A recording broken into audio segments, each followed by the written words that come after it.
evening. It is 6:30 on Tuesday, October 24th, and I'm calling this regularly scheduled meeting of the Carson City School Board to order. We'll begin with agenda item 1, which is adoption of the agenda as submitted for possible action. Okay, motion by trustee Waltz, second by trustee Cassiopo. Do we have any further board discussion on the motion? Any public comment on the motion? Seeing none, all in favor? Aye, and the motion is approved. Agenda item 2 is the flag salute. Trustee Mike Walker, would you lead us? Pledge allegiance to the flag of the United States of America and to the republic for which it stands, one nation, under God, indivisible, with liberty and justice for all.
We have new microphones and everyone should be able to hear us. So we are on agenda item 3, which is the superintendent's report for information only. Mr. Fueling.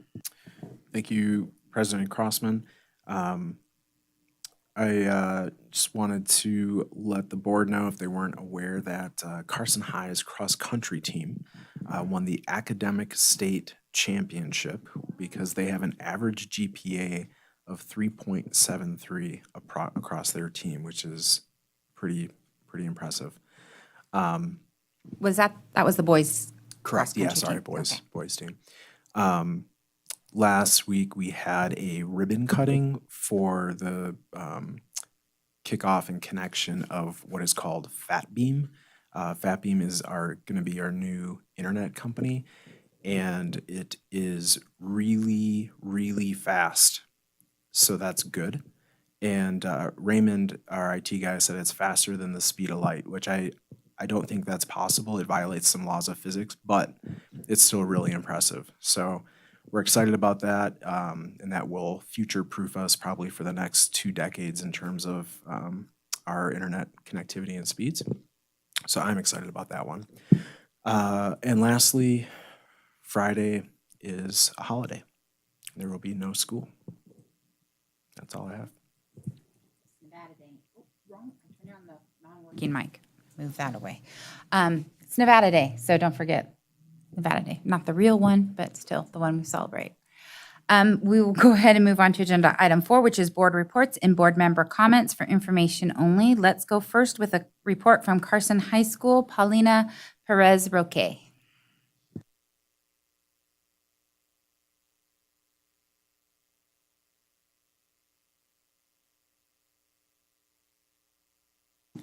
Hi guys, I'm the school board rep from Carson High School.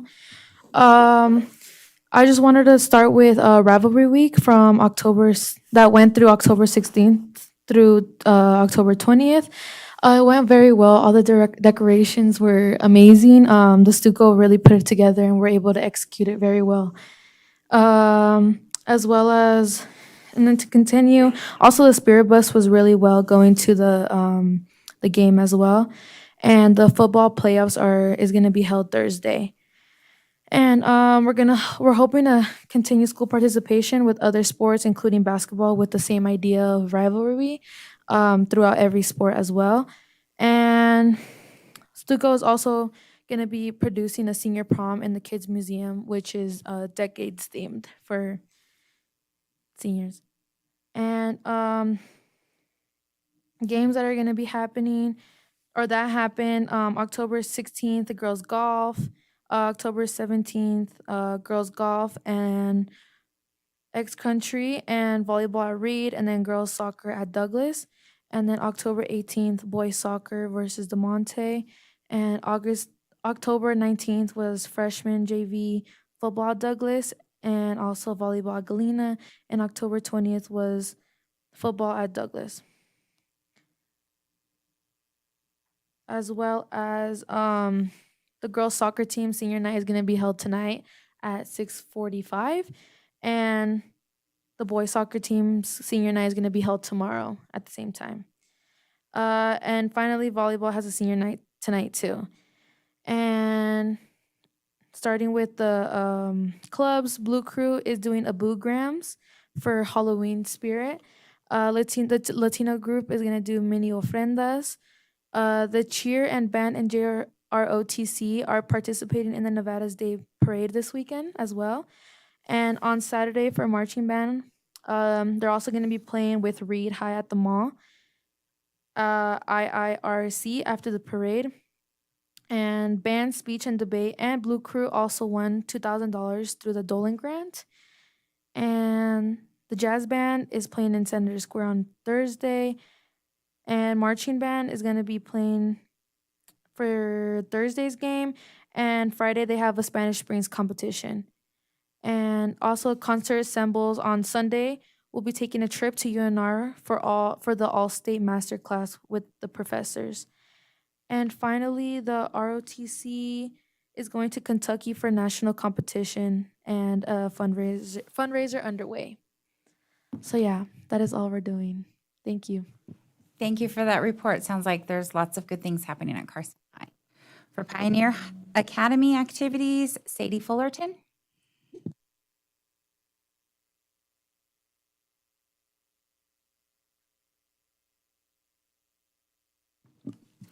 Good evening, President Crossman and members of the board. I am Sadie Fullerton, representing Pioneer Academy Student Leadership, and here are the Pioneer Academy activities. Our senior spotlight this month falls on Mason Day, and you can read the article about him and his success at PHS on Carson Now. The speech and debate team competed at Spanish Springs on October 13th and 14th, and sophomore Maggie Uzel took third place in novice storytelling. Congratulations, Maggie. Science teacher Kristen Steinkraus took 16 students to the Northern Nevada Construction Career Fair at the Reno Convention Center on October 13th to allow students to explore a variety of career opportunities related to construction, such as general contractors, electricians, plumbers, roofers, painters, masons, glazers, energy efficiency companies, cement workers, and architects and designers. Half of the 9th grade class practiced teamwork at the Project Discovery Ropes course on October 17th. Junior Taylor Crable attended as a student leader and earned a Project Discovery t-shirt for going above and beyond and helping the freshmen. Leadership is coordinating the Fish Canned Food Drive. Students can bring non-perishable or canned food items to their 2B class until October 30th. The class with most cans collected will win an ice cream party. The Pioneer Greenhouse Project is growing strong. Each meeting has had an increase in attendance from 9 students at the first one to 14 at last week's meeting. Deb Uzel brought in some lavender plants from home and has been checking every morning to make sure everything is watered and taken care of. As of the end of first quarter, we had 150 students receive positive referrals from staff members. These are written by staff to acknowledge student behavior that goes above and beyond in meeting our school expectations of being respectful, being responsible, and being safe. 3 students, Opal Campbell, Patrick Brizard, and Caitlin Nguyen, won Pioneer Academy water bottles filled with treats from the quarterly raffle of positive referral recipients. On Nevada Day, Pioneer Leadership and National Honor Society will host a fundraiser that consists of a concession stand and parking for the parade. Stop by between 7 and 10 a.m. Jobs for Nevada Graduates, also known as J4NG, is hosting its annual initiation and installation ceremony on October 26th from 1 to 2:30. The Carson City Mayor and an assemblyman will be our guest visitors. Pioneer's first Spirit Week will be the week of Halloween. On Thursday, November 2nd, the Spanish Club at Pioneer will host a Dia de los Muertos family night from 6 p.m. to 8 p.m. to honor those who have passed and share in the culture and traditions of honoring our loved ones for the Day of the Dead. On Tuesday, November 7th, Leadership in the Art Club will host a fundraiser of Panther, Painting, Pizza, and Punch. Thank you. That concludes the Pioneer activities and announcements. Thank you. Lots of great things happening at Pioneer as well. So thank you for that. And that parking and concession for the parade is a good idea for a fundraiser because it's in a prime location. We'll go ahead and Trustee Barnard, do you have the Nevada Association of School Boards report? Yes, I do. Thank you. First of all, I'd like to say thank you to these two young ladies here for their excellent reports. You guys are very composed. You do a very good job. You bring a lot of good information forward, so thank you. For NASB, Director Harris would like everyone to know that Tom Clark and Associates have been hired as a new public relations firm, and notifications to all members will be going out in the near future. The conference, he wanted everybody to know also that the conference planning for the December conference is coming along very well. And the conference is going to be, he assures us, the conference is going to be fantastic. And he also said that the registration is very strong at this point. And that's my report for NASB. Thank you very much. We'll go ahead and move on to board reports. Do you have a report for your schools? I do. For Fritch Elementary, Principal Brown would like to thank their parents for supporting their PTO fundraiser. He said it was very successful and the funds collected will be used for events in schools, in his school.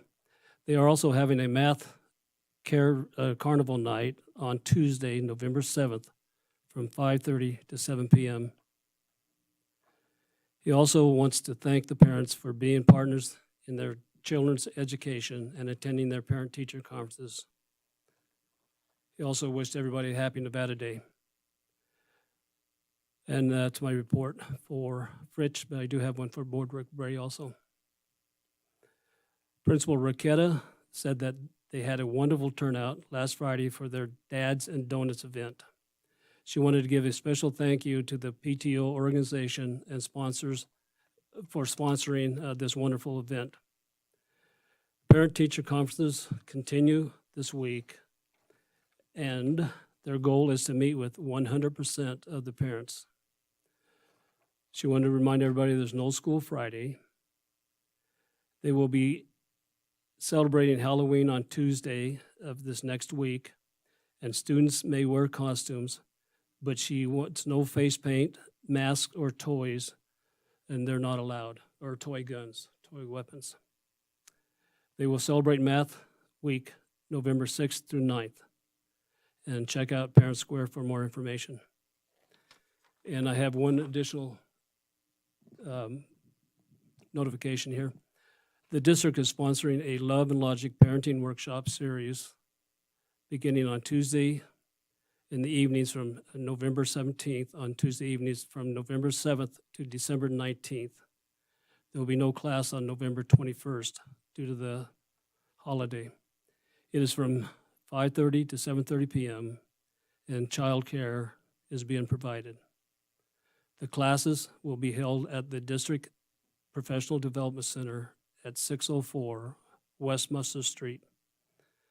And if you want to register, if any parents out there want to register, watch for the Parent Square messages, or you may call 775-225-1242. Thank you. Thank you for that report. Trustee Walker, do you have one? Yeah, great things are happening at Eagle Valley Middle School. They have raised $363 for fish, and they are continuing on with their canned food drive. Mr. Conley wants the students to know they could dress up for Halloween on actually Halloween Day, so Tuesday to October 31st. I was going to say December 31st. October 31st, they're going to have a dance and activity rooms for students with passing grades and no major behavior referrals. And they are looking forward to meeting parents and families for conferences, which they are participating in currently. And then I wanted to give a note of appreciation to Tasha Puson and Cheryl Macy. So I participated in a forum on curriculum and how it's selected. And in addition to them, we also had Anne Marie Dixon from the Department of Education. And as always, our team has lots of knowledge and answered questions thoroughly, gracefully. So I just want to say thank you for making us look good and being so competent. I would second that. I also attended and very well said. Trustee Walt. Thank you. For Empire Elementary School, they would like for me to announce that the students earn their quarterly awards for perfect attendance and positive behavior awards. If they earned both, they were considered next level students and earned a special T-shirt. 363 of their 438 students earned the positive behavior award, which I think is phenomenal. So congratulations, Empire Elementary School. 80 students earned perfect attendance. That is, they were on time every day, all day. Doctor's notes only accepted were excused. They must have had a doctor's note to have that. The next level students, 64 students met the criteria for perfect attendance plus positive behavior, and their teachers confirmed that they were safe, responsible, respectful, and kind every day for the first quarter. So Empire continues to do great things with their students. Just a few other things, because she did such a great job with Carson High School, so it's always hard to follow that. But I want to give a shout out to Sawyer Macy, who broke the CHS school record for cross country this last weekend. So he's off to regional, so congratulations, Sawyer. Girls soccer, their game on Thursday, in 2 days, has changed. JV is at 2 o'clock and varsity is at 3:45 because it is the first night of football playoffs. So I believe that might be one of the reasons why. And so then congratulations to the CHS football team who made playoffs, and their game is Thursday, I believe at 7 o'clock as well. And then congratulations to the CHS boys soccer who made playoffs, and their first playoff game will be Monday, October 30th, location to be announced, depending on how they come out tomorrow against Bishop Minogue and how everybody else falls on whether or not they'll host the first playoff game. And this will be the first time that they've been in playoffs since 2019. Thank you for that report. Trustee Clapham. Thank you. I don't have a report for Carson Middle this evening, but Mark Twain from Ms. Cruikshank, she says that they have finished their first quarter strong and they're excited to start the second quarter. Their MTSS Positive Rewards store is running very well, and their quarterly rewards took place last Friday with Disney short films and a movie theater popcorn. They also handed out school-wide awards for academic achievement, academic growth, citizenship, and perfect attendance. And the students are going to be doing some outside of the classroom learning. Their fourth grade classes visited the Nevada State Museum, and the third grade are taking a walking field trip to the Lone Mountain Cemetery to see their social studies curriculum in action as they study historical migration. So that's the update from Mark Twain. That's all I have. Thank you for that report. Trustee Ramirez. So from Silliger Elementary School, Principal Zona informed us that they had a very successful pumpkin patch event. They raised $19,533, and a large portion of that will go to the teachers to spend on the children, on the students. So she wanted to make sure that we thanked all the community members who supported this event because it was very, very successful. And today they had the Agriculture Day. They worked with Douglas and Carson Farm Bureau, who organized 13 stations for the students to rotate through. Students learned about the value of bees and even had a virtual reality headset to imagine what it looks like to be out in the field of bees. They had the opportunity to pet a horse and a cow, and Miss Rodeo Nevada came and brought her long-haired Shetland cow, and she talked about beef byproducts, just to name a few. Students learned about the history of corn and they enjoyed some popcorn. They also had students from Carson High School who are currently in the veterinary sciences with the CTE program. Parent-teacher conferences are in full swing, and they appreciate the families that are coming to be, I like this word, partners with us, with the staff. And they are also collecting food and cans for the annual fish trick or treat food drive, and that concludes my report. Thank you. Trustee Cassioppo. Yeah, thank you. I wanted to thank Principal Zona and Laura Gardner at Pioneer for providing this announcement. And just to expand and maybe duplicate some of what Sadie said. Pioneer Academies, Jobs for Nevada Graduates Career Association with Pioneer on October 26th is putting on their ceremony. It's going to be from 1 to 2:15. As you said, guest speakers are going to be Mayor Bagwell and Assemblyman P.K. O'Neill. So I think that'll be interesting for the students. One thing Jason Zona told me was Pioneer is the first alternative high school in Nevada to host this program. So they're doing a great job. They're being recognized for it. And it's nice that they're being involved at a higher level. So good for everybody there. One of the, or two of the things that the program promotes is one, graduation from high school, and two, achieving a career pathway that provides students with a living wage and upward mobility. So this is a nice program. I believe it's grant funded, so it doesn't cost the school district anything. This is just a kindness of others that are, trying to help out the youth of America. So I think there's 39 states involved, something like that. And so they're involved in our state, and we're doing really well with it. So congratulations to everybody that's involved. On an unrelated to school note, but it's for the students, so I'm going to mention it. Saturday, December 2nd at 4 p.m. at the Community Center, the Sierra Nevada Ballet is putting on their annual Peanut Cracker. For those that don't know what it is, it's a shortened version of the Nutcracker, which is a ballet, but I sat through these things for years, and it's pretty good. And the Peanut Cracker, for those that don't want to sit through an entire ballet, is the way to go. It's like 45 minutes. But this is going to be narrated in Spanish for our Hispanic and Latino communities. And the whole purpose of the Peanut Cracker in general is to bring the arts to the students and their families. And, you try hard, but sometimes there are disconnects with various sectors of the community. So I'm just wanted to put in a plug that if you're interested or you know somebody that's interested, they're going to have several dates, but Saturday, December 2nd at 4 p.m. is going to be the one that's narrated in Spanish. So I just wanted to make sure everybody was aware of that.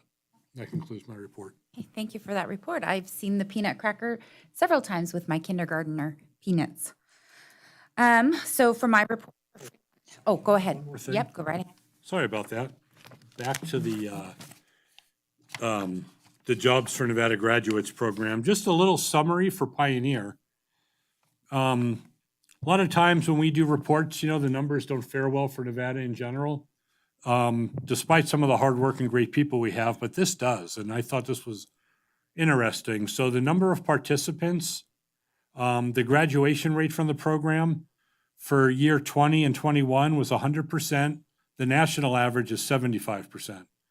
So we're well above the national average in graduation, in job placement, in full-time employment, in full-time positive outcomes, and in furthering education. We had in 2021, 100% of those kids had full-time employment, 85.7 had positive outcomes.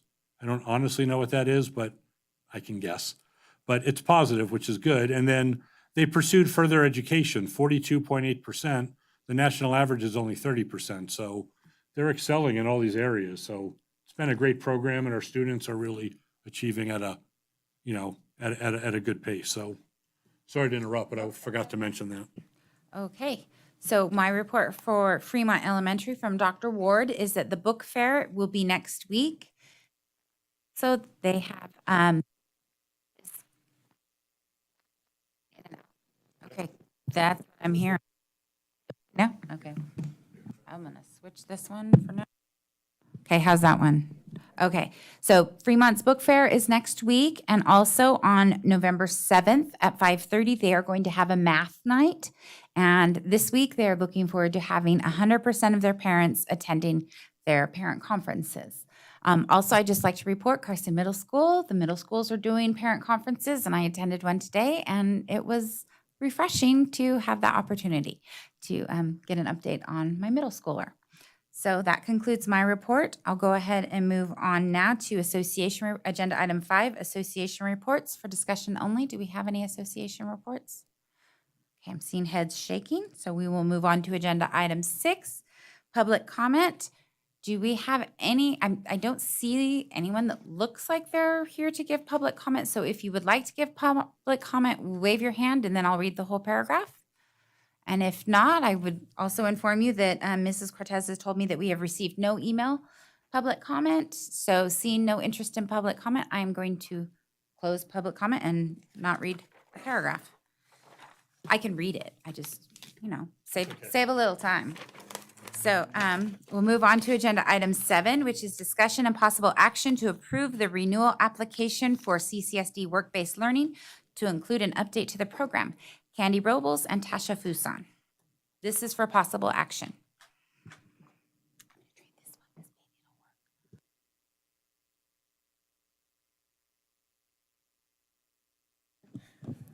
Good evening, trustees. Tasha Fuson for the record.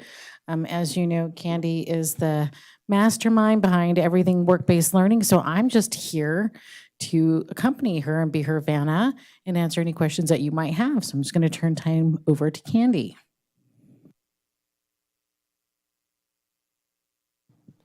Candy Robles, CTE coordinator and work-based learning coordinator. Here's my PowerPoint. Hold on. Thank you to Ms. Renee for making this happen for us and for putting me at the beginning of the agenda, which I appreciate. So President Crossman, members of the board, Mr. Fueling, thank you so much for having me back to talk about work-based learning. I said to Tasha, today feels a little bit like Groundhog Day. I was here a year ago with the same request and have some updates and some information for you.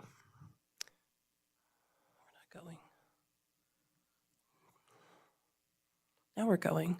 So just a quick reminder, because this came in your packet, Nevada's work-based learning continuum consists of 3 platforms. One is career exploration, and the suggested grade level for that is 4th through 9th grade, although we don't plan to stay with the 4th through 9th grade span. We feel like students need to be thinking and talking about and hearing about the world of work much earlier, and continuing on in their investigation about the world of work and careers much further past grade 9. But we'll continue. We've had students attend some career fairs this year. We have some planned guest speakers, and industry tours are the major events of career exploration. We also have career preparation events. Those are targeted at grades 9 through 11 because they are generally higher level application of skills, technical skills and content. So job shadowing, school-based enterprise. An example of a school-based enterprise is at Carson High School. Students in the comprehensive needs alt standards program have a coffee shop every day. They deliver us coffee for us. So that's a school-based enterprise. They also participate in simulated work experience. They deliver our mail on a regular basis, which is wonderful. We have CTE programs that participate in simulated workplace. Mrs. Grimes' engineering program is currently constructing little free libraries, which she plans to distribute as a component of literacy across the city. We also have supervised ag experiences in career preparation, which is a component of the curriculum of any ag class. So in the 9th through 11th grade level, they do research-based things. And then later in career training, which is grades 11 through 12, they do entrepreneurship in SAEs, so they own cows and sheep and goats and rabbits, and they show them and they sell them, and they also participate in internships. We have students who participate in CTE work experience, which is basically paid internship for CTE students. If they are working in a position that aligns with their CTE program of study, for 60 hours of work in a semester, they earn a half credit. So it's a really good deal for students. We find that they're excited about the idea. The paperwork is a little bit, is a challenge. So we continue to work with that. But we do have students who have earned CTE work experience. I have a student now who's just completed hers. She's an early childhood education student in her second year, and she works at the pool, and Elizabeth teaches swimming lessons. So because her employment is aligned with her program of study, she has earned a half credit. So it's a pretty cool deal. We do paid and unpaid internships, clinical experiences for students who are enrolled in health sciences, and then at some point we will move into apprenticeship-ready programs. We're not there yet. So I talked a little about the benefits of ongoing career exploration, but I will share with you 2 platforms that we're able to share with our teachers and offer training. And then the benefits of work-based learning is, and the biggest benefit is that it provides opportunities to develop and enhance transferable skills. We really need students to begin to be in the mindset early that they will work. They will work. And happy people work in happy jobs, right?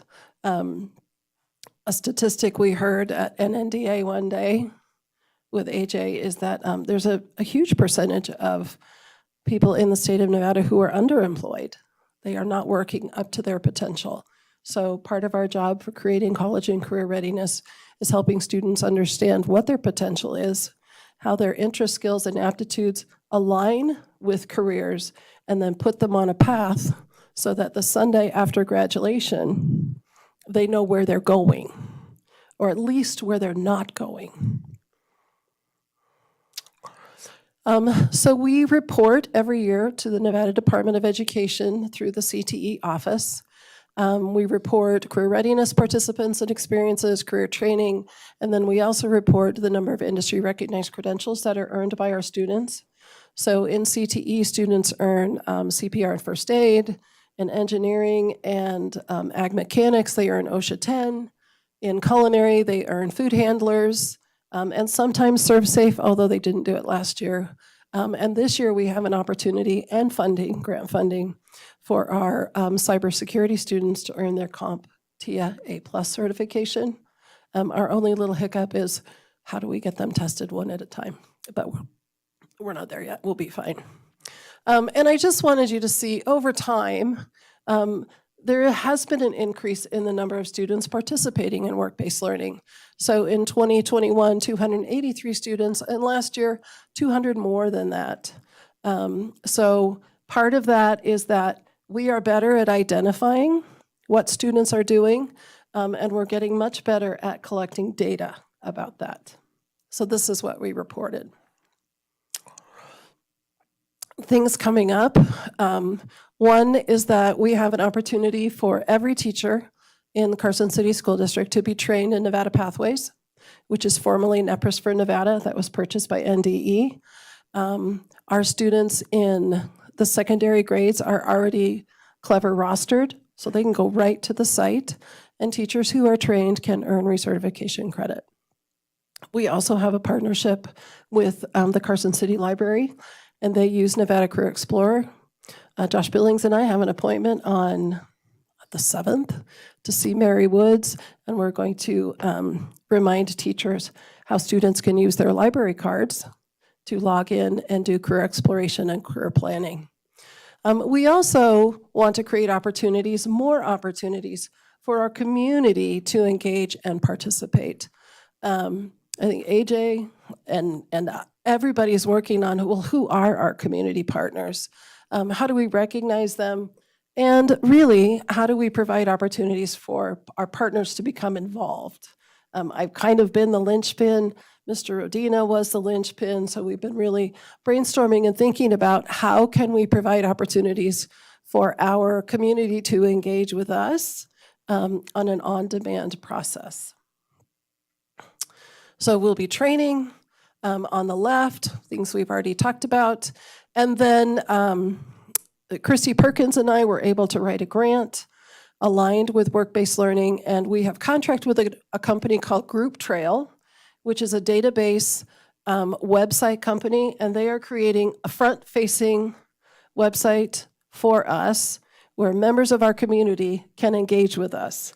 So if we have somebody out in the manufacturing industry that says, gosh, wouldn't it be great if I could have students come out and go on a tour, they will have access to that website. They can send us a message. It will be, Mr. Davis and I are gonna send that information out there. I think it will also create a comprehensive list. We've had many versions of comprehensive lists, but I think if it's housed in a database that's accessible to members who need it and who need to revise it, it will work better, and we'll be able to provide opportunities for students better because we have the repository. And the other part really is that it will provide opportunity for us to recognize our partners. I have always long been a proponent of providing ways to share return on investment with our partners.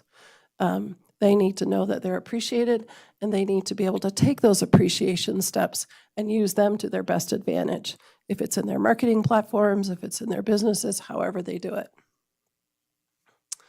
So we're back to the renewal. Well, before I start this part, any questions? That was a lot. Like my whole life right there. No, we're good? Mr. Walker? I think number one, I want to highlight how significant it is that we do include all students in this work. Because, Hey, Mike, is your mic working?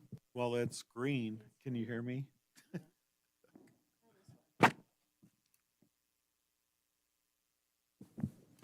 Is this one? So, I mean, it's nice that we're including all students because all students can make a contribution and have interests and should be able to explore those. Thinking of this process, it really mirrors what the state is working towards with their Portrait of a Learner program. And I think that's going to offer increased opportunities for students. But Carson City has a lot of opportunities for students. I had a colleague who is having a child, they moved to the area. And the discussion was, should I move my kid or leave them where they are? And I was like, listen, Carson High School has great programs. And I've heard nothing but great things about our schools and our system. And so I think that's kudos to programs like this, which kids love and are, participating in our sports, our academics, everything. We have it together. And so that's a testament to the work you guys are doing in this type of project. So great job. Thank you, Mr. Walker. We were contacted by the state, and they said, gosh, we'd really like to know what you're doing. You're doing a great job. And I'm like, really? Because we never see the data of anybody else. So we are very proud of what's happening for students in Carson City and the contribution we can make to workforce development. So we submit our work-based learning renewal application every 5 years.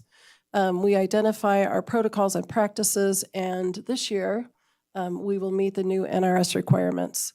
So didn't we submit this? Yes, we did. We submitted this in November of last year. It was November 9th. I looked it up. And every application from every district was held for a year because the work-based learning community knew that there would be changes to NRS, there would be changes in legislation. And rather than have us submit and then redo the next year, we were granted a 1-year, you're all good, because we are all good, with a request to reapply. So that is what you have before you tonight.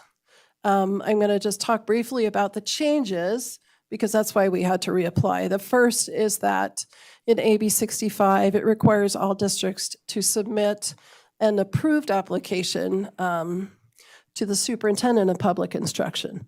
Formerly, it went to the State Board of Education. I was told that there was issue with all the things on the agenda, and so just moving that to the superintendent will streamline things. The second is that AB 207 provides districts with an opportunity to purchase liability insurance for students. We don't need to do that. I met with Ann Sear, and because Carson City School District is a part of the Nevada Public Agency Insurance Pool coverage, our students are covered in work-based learning, in athletics, wherever they are, whatever they're doing. So we already meet that criteria. AB 256 clarifies the requirements for student supervision with background checks because the original language was very nebulous.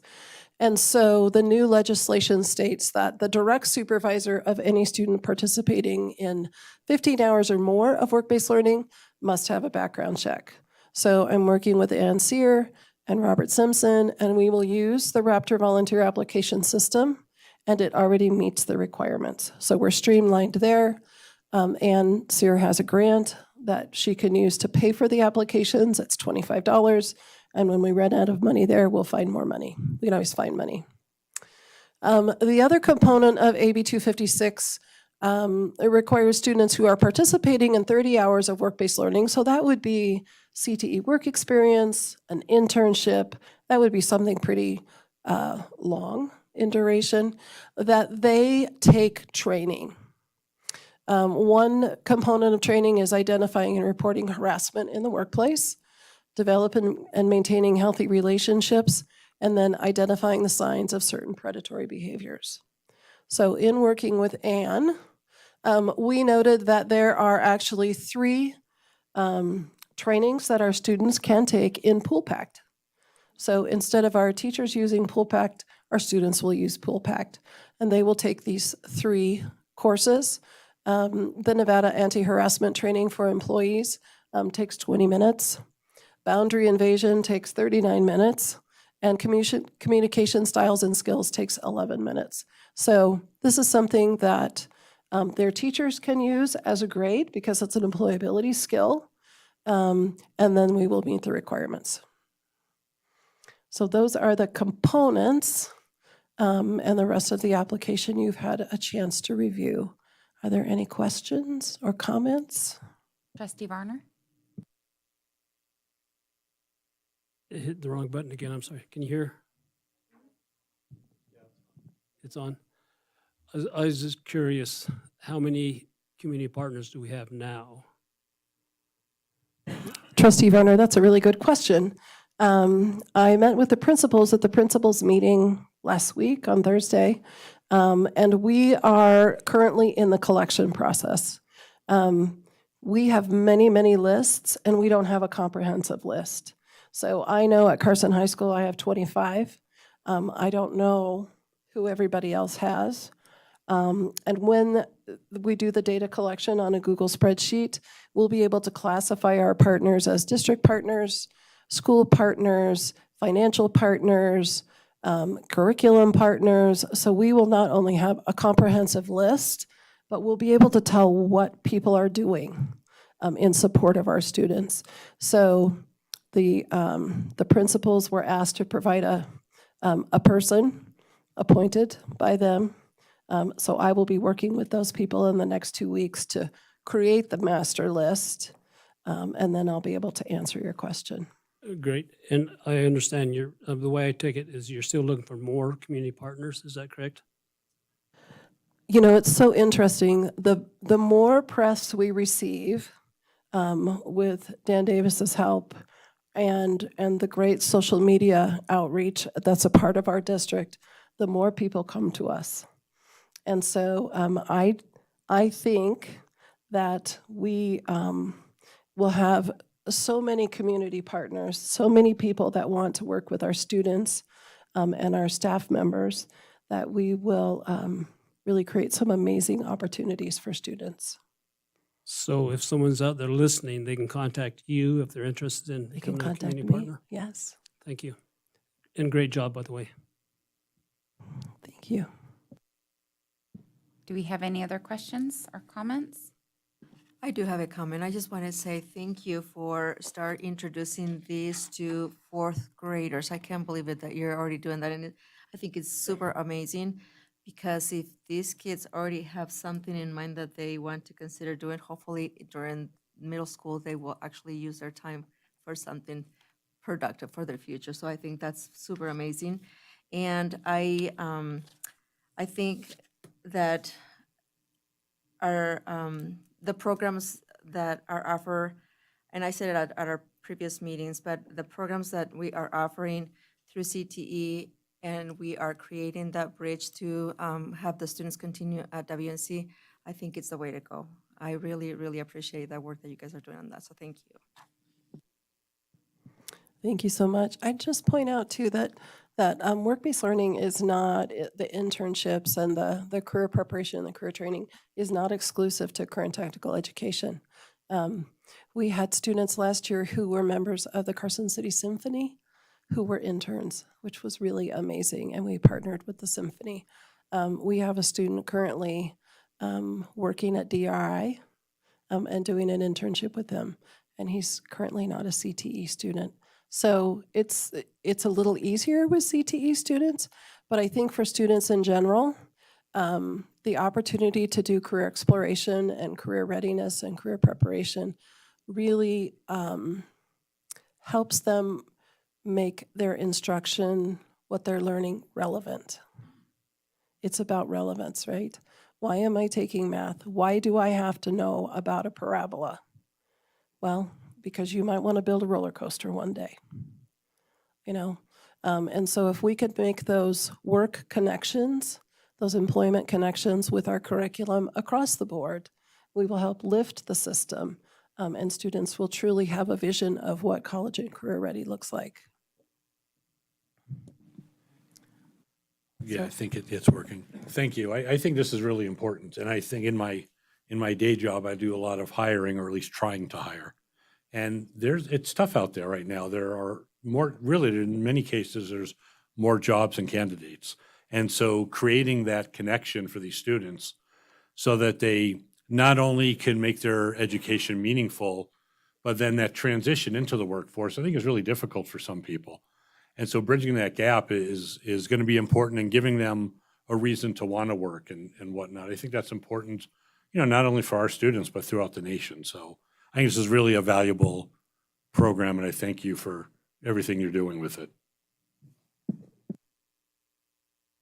I do have one more question. So how are we informing the parents of what we are offering the students? Because I am assuming the parents know that their students are having these programs. Yes, students Available. submit forms that have parent signatures.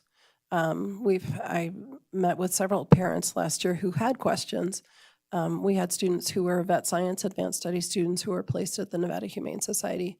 There were a couple of parents had questions, and so parents are involved in the process. They see the applications, they see the training plans, and they have to sign off on those. So we're not doing anything that parents don't know that kids are doing. And if students are driving themselves, which is an option, parents also have to sign off on that form. Thank you for the thorough report, and I like the updates. It's actually, those changes that were made in the last session make sense, and it's nice to see that come from the legislature. Do you have a question, Trustee Walker? Go right ahead. So I move that the Carson City School District Board of Trustees approve the renewal application for the Carson City School District Work-Based Learning Program as presented. Motion by Trustee Walker, seconded by Trustee Ramirez. Do we have any further discussion among board members? Any public comment? Seeing none, all in favor? Aye, and the motion is approved. Please submit this to the superintendent of the state.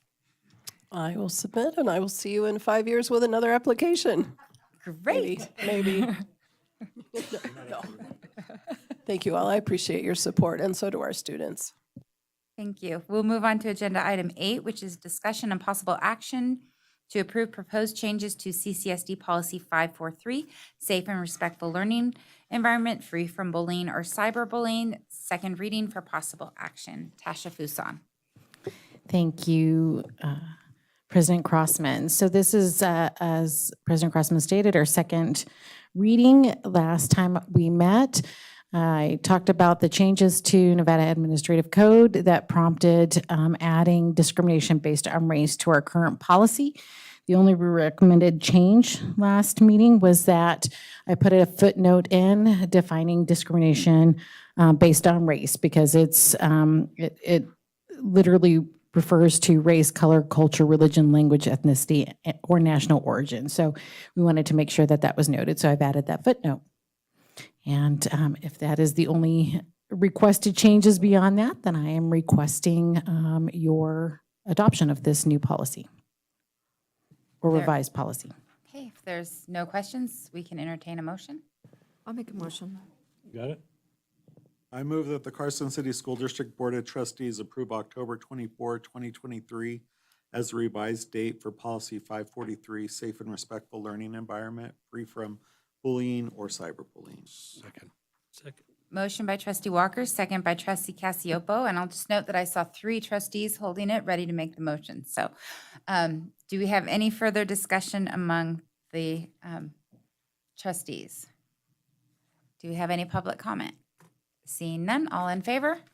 Aye. Motion is approved.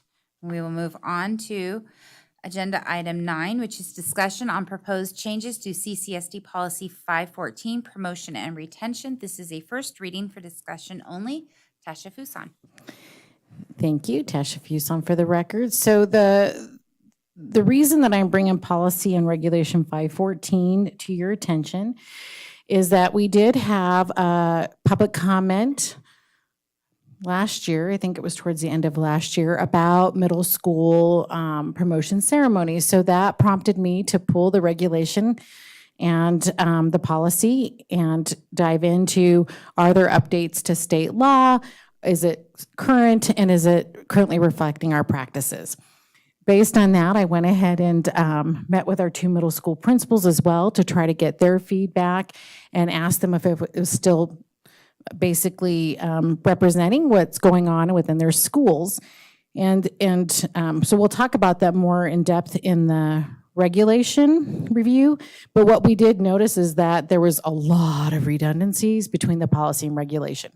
So since we typically like to review both of them at the same time, what I did with the policy is just clean up that duplication of information and try to make it more streamlined.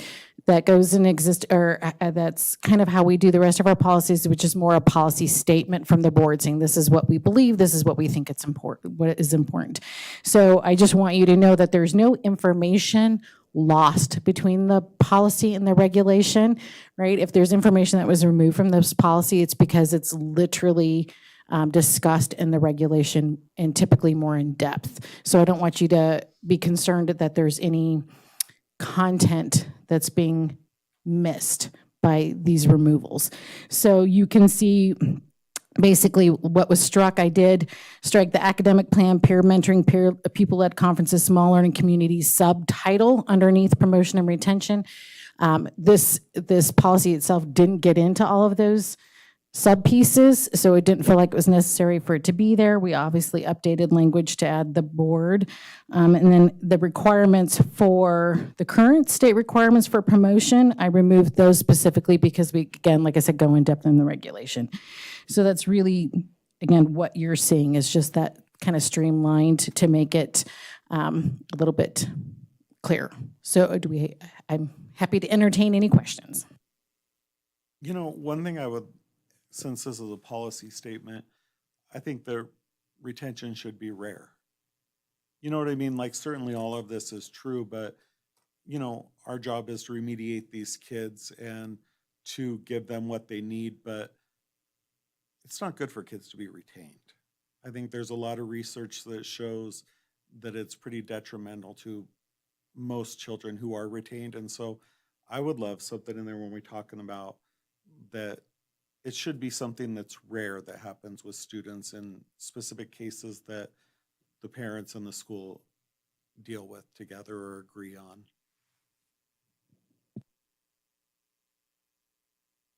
Do we have any other questions or comments? One that I noticed, Tasha, and it's just in the last paragraph, an academic plan. It's the one that's not stricken, the second paragraph from the bottom. And it just, there's semicolons and commas. And I felt like there should also be a semicolon in the middle sentence after the honors, career, and technical education courses, semicolon. That one's a comma, and I was reading through it going, I think it should be a semicolon there. So if you disagree with me, you can do that. Nope, but I that was my- completely agree with you because Okay. it's several different Okay, independent clauses. okay, that was the only note I had. But I would Depend- concur with Trustee Walker's suggestion that we include some language that it is rare, but it is done, and it's done with the, in conjunction with the parents and students. Absolutely. I can definitely add a statement to that effect.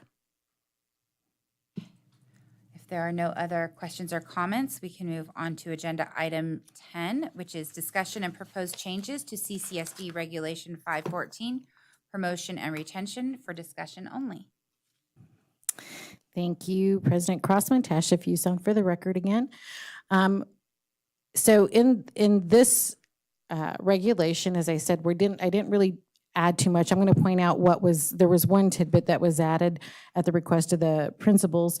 But first and foremost, we started with trying to make it parallel. So if you look at the title, requirements for promotion and retention, it was actually just titled requirements for promotion.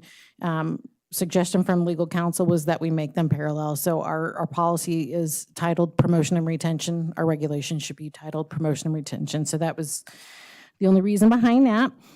If you look at that first paragraph, I did strike out A and B because they were actually, again, that's redundant and it's stated in the above paragraph.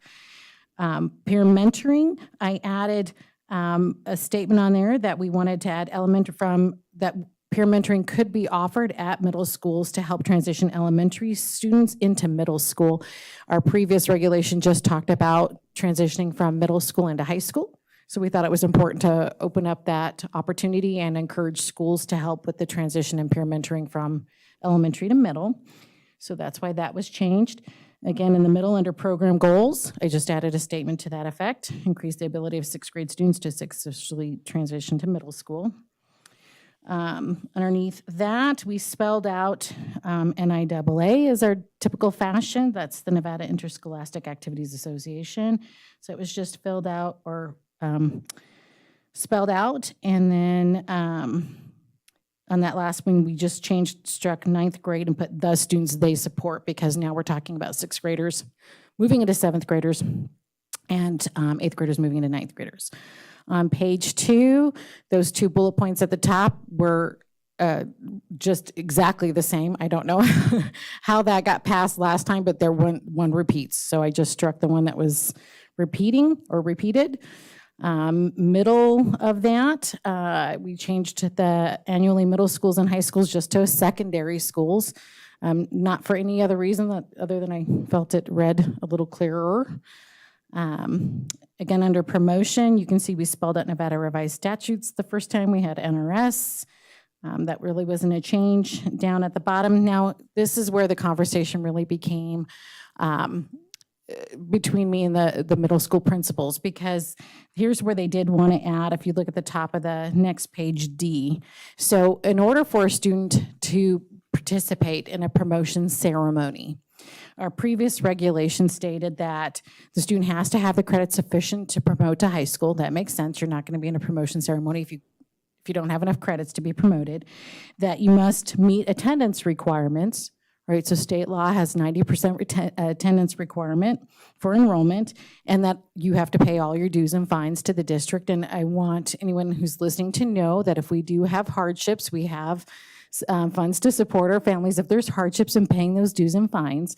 But we also wanted to add behavior. And this goes specifically hand in hand with, as you're hearing from all of our schools reports that you do, all the work we've done around positive behavioral interventions at school sites. So the middle schools felt it was very, very important that a promotion ceremony is actually an earned ceremony.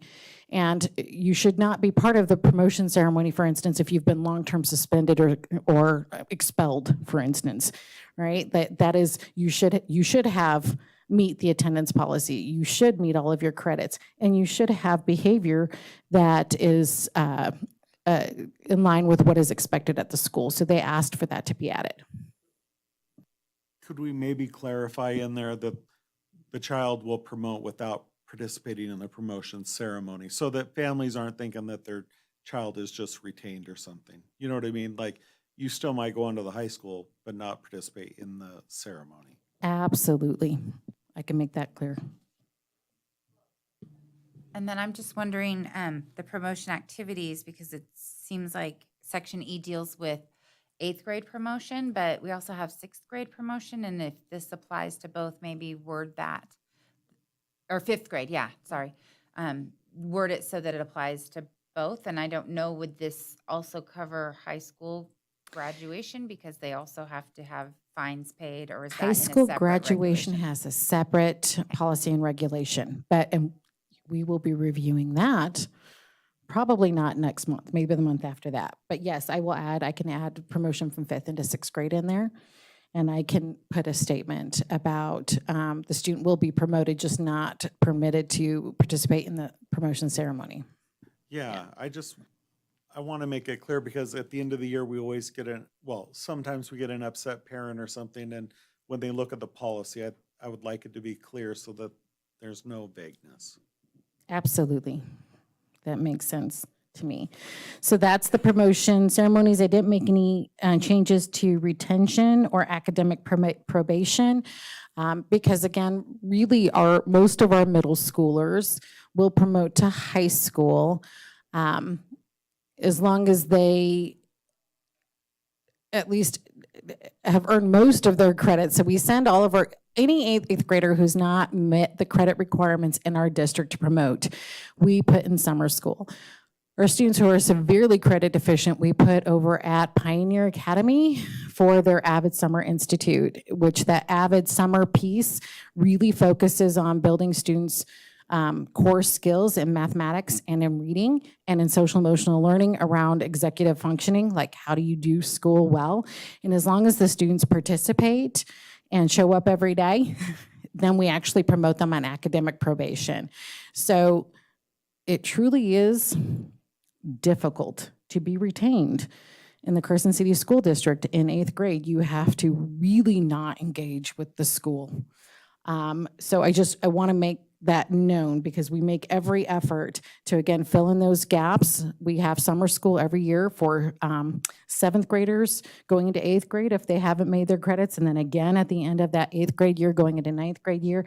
And again, we've even put a specialized program together. So that they can go on to high school and academic probation. And we do socially promote students if they're going to turn 16 in the 8th grade year. We won't retain them because we do not want drivers at our middle schools. So I think that's an important thing to note as well. So that occurs. Luckily, honestly, in the time that I've been in this role, so the past 4 years, I think we've only socially promoted one student. So it's very rare, but it does occur. So the rest of this regulation talks about academic probation and what that means and what supports we provide to the students if they're on academic probation. So again, I'm happy to entertain any questions or other suggestions, but I will add those that we've discussed thus far. Quick question, and it's not on the policy so much, but what happens when a parent requests that their child be retained? So a parent recently came to me and stated that they had requested that a few years back and just was kind of telling me the process, and the district didn't allow it. but they felt like maturity was an issue. They weren't grasping it. Does a parent not have that right to be able to say, my kid needs to stay back, or how does that work? So that is an excellent question. So it's handled differently in elementary versus our secondary worlds, right? So in secondary, once you enter, especially into high school, once you enter ninth grade, that sets your original year of graduation.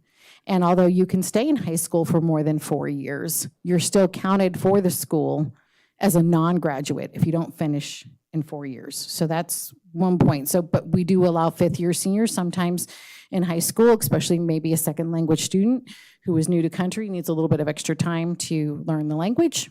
They're always welcome to come back as a fifth year, and we try to work with our students there. When it's in elementary, which is usually when we have the questions for our family, we actually have an accepted practice and protocol that we follow, and it's based in research. So what families don't realize, as I'm going to go back to what Trustee Walker said, is the vast majority of research out there is not favorable in terms of retention for children. And there's actually retention surveys or scales that we have parents fill out, students or the teacher fills out, and then a committee meets to discuss, are we seeing the issues for the student on an academic basis? Are we seeing at the school issues with the student in terms of behavior? Parents sometimes don't see the same child in the home that we see in the school. And so if the student is being successful at school in academics and socially appropriate to his or her peers, we're not going to retain based on a parent request, because we have a team of educators who are trained that are part of that and trying to help the parent understand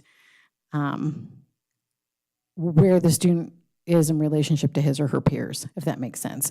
So a parent can request that practice or that team to get together and to do that dive into the student's academics and social emotional preparedness, and we invite them to be part of that team to make that decision.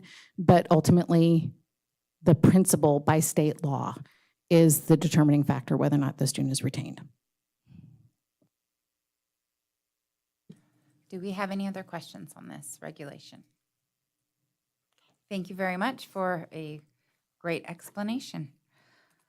We'll go ahead and move on now to agenda item 11, which is presentation of the 2022 to 2023 Nevada School Performance Framework, NSPF, ratings for the Carson City School District for discussion only. Dr. Ricky Medina and Tasha Fuson.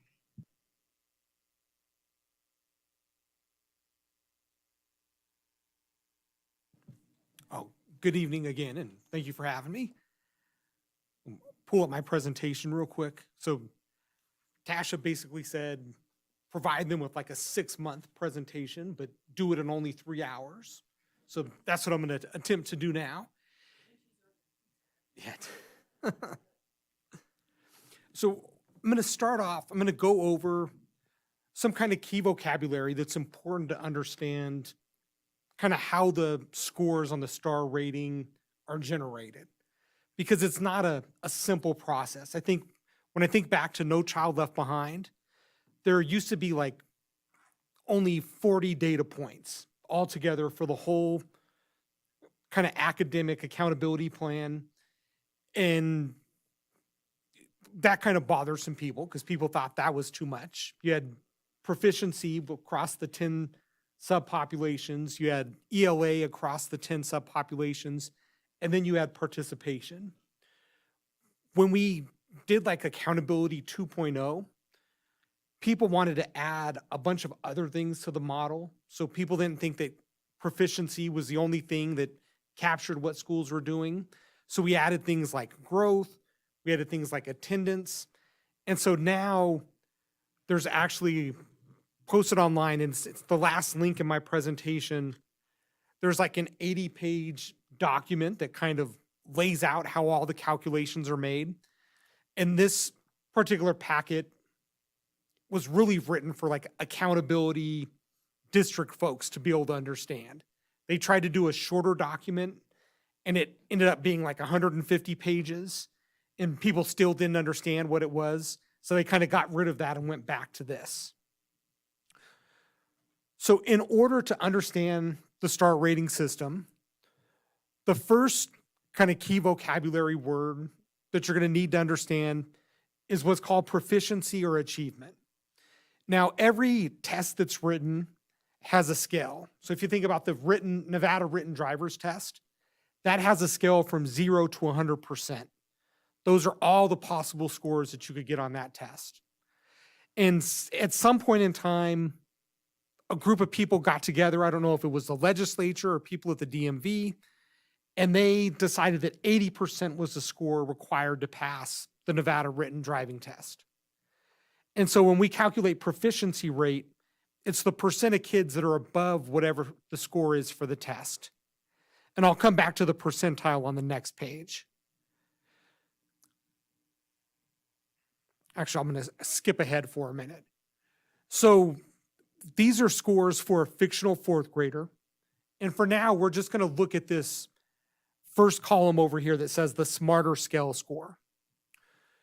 So for these fourth graders, the prior year, they were third graders. The third grade SBAC assessment goes from 2229 is the lowest score you could get. The highest score you could get is 2699. And they pick these numbers kind of arbitrarily. And yeah, so in my example, and I picked these numbers for a reason. So because I scored the highest you could possibly get on the test, my percentile is the 99th percentile, which means I scored better than 99% of all the other kids. AJ down here at the bottom scored at the first percentile. So he only did better than 1% of the kids that tested. And Tasha's right there in the middle at the 50th percentile. And the reason why I picked that 50th percentile is because for the Smarter Balanced Assessment, pretty much when you look at all the percentiles that they calculated back in 2020, 21, all of the cut scores from Nevada are right around the 50th percentile.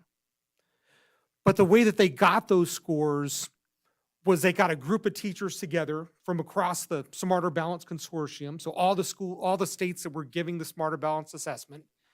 They brought teachers together to argue over what it meant to meet grade level standard. And they came up with a score on the test. So for the third grade, it's 2428, which means you have to be at about the 50th percentile. So it's a pretty rigorous test. When they came out with the Smarter Balance Assessment, we knew that 50% of the kids weren't going to be proficient on that test. And our work was to get every kid to be above that 50th percentile. In addition to that proficiency achievement score, every year a kid is assigned a growth percentile. And the way that they get that growth percentile is so in the third grade, I would be compared to all the kids that scored around 2699. And when I took the test the following year, if I had the most growth, then my growth percentile would be the 99th percent, because that means that I grew more than 99% in my group. If I scored less than everybody else in my group, then I'd be at the 1 percentile. So every kid every year is going to get those two scores. Questions about that so far? Okay, so in addition to those two scores, there's also this thing we're going to talk about called the adequate growth percentile. And what this is it's saying that in order for a kid to be proficient either 3 years from now or by the 8th grade, whichever one comes first, what percentile of growth does a kid need to have for those 3 years in order to be proficient? So here, if we look at my score, because I scored so high, I'm already, as a third grader, I scored the highest score on the test. My growth percentile could be as low as the first percentile. If I grow at the first percentile for the next 3 years, because I scored so high initially, chances are I'm probably going to be proficient 3 years from now. Whereas where AJ scored so low on the test, he might need to grow at the 99th percentile for the next 3 years in order to meet his adequate growth percentile.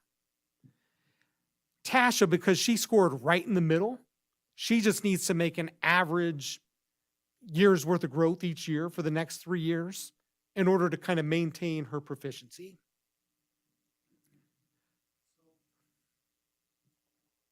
Ricky, what I'm thinking about is, so let's say that, and we know this happens, you just got real lucky on that test. There's times that the kids, you're shocked when you see the results. You're like, oh, wow. So let's say that happens, and so the next year you're in the first percentile. That doesn't work against the school because they got lucky that year in third grade. Yes. So it would, So it'd When we get them talk- in the proficiency, but they would still get the adequate growth, right? yeah, so chances are when we talk about getting lucky, like you're not going to get lucky like scoring a 2699. Like if you score a perfect score on the SBAC, that's like hitting the lottery. Like it's possible, but it's not going to happen. Chances are you're going to get closer to like the 60th percentile, somewhere around there. So it's possible that when you take the test the next year, it's not going to help you that much. The negative thing has happened though, where you would expect like every year when they calculate your growth percentile, kids that were in the same grade level with the same score, their growth percentile would be the same each year. Because of the pandemic across the state, because some kids didn't test, so that kind of made like the calculations a little bit off. But also because some kids' scores went down so low, that right now, this current year, we've experienced kids that have really, really high expectations for growth. So this year, the growth data statewide didn't look as good as it did in previous years. As we get through the pandemic, the further we get away from it, that data will normalize itself out. But that's kind of what you're talking about, but in the opposite direction.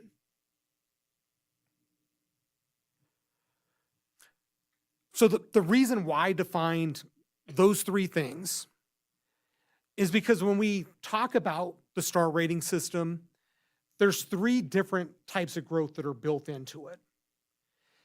So we have median growth.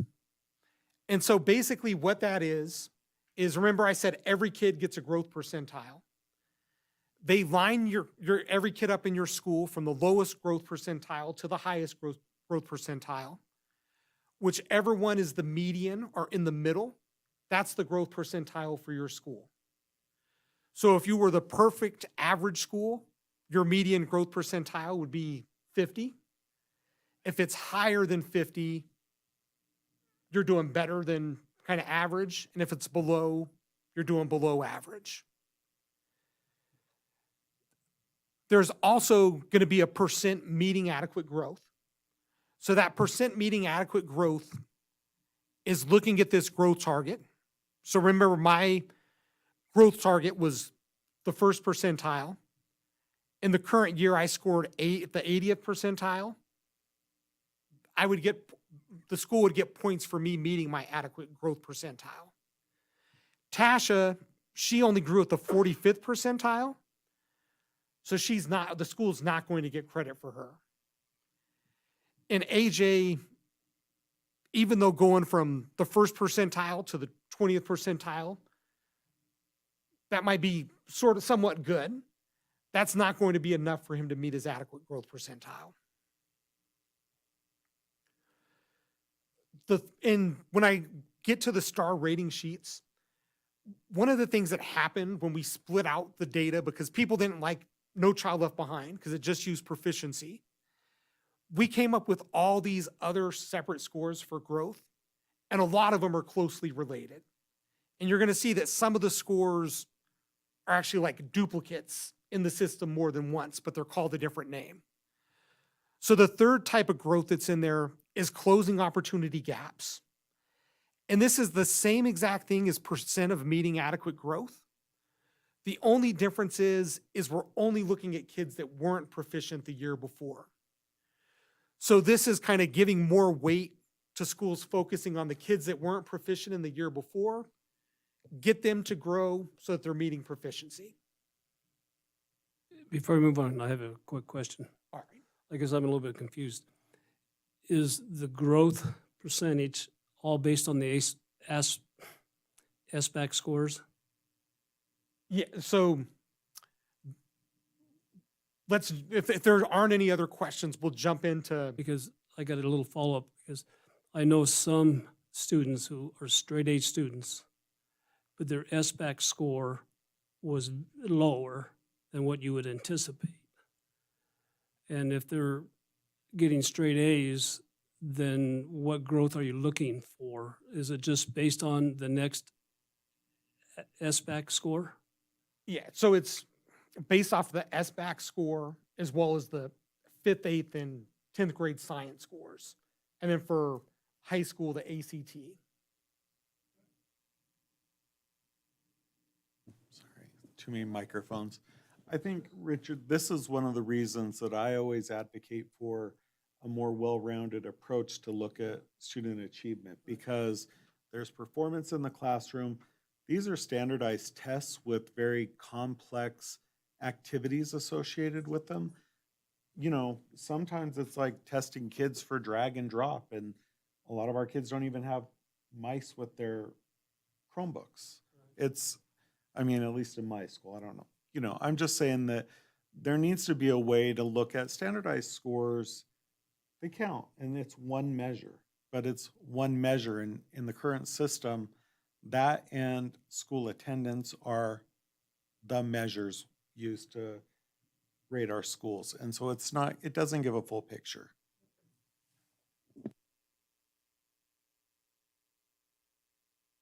Okay, so I'm going to jump in to kind of, we're going to start off looking at Seeliger's star ratings report.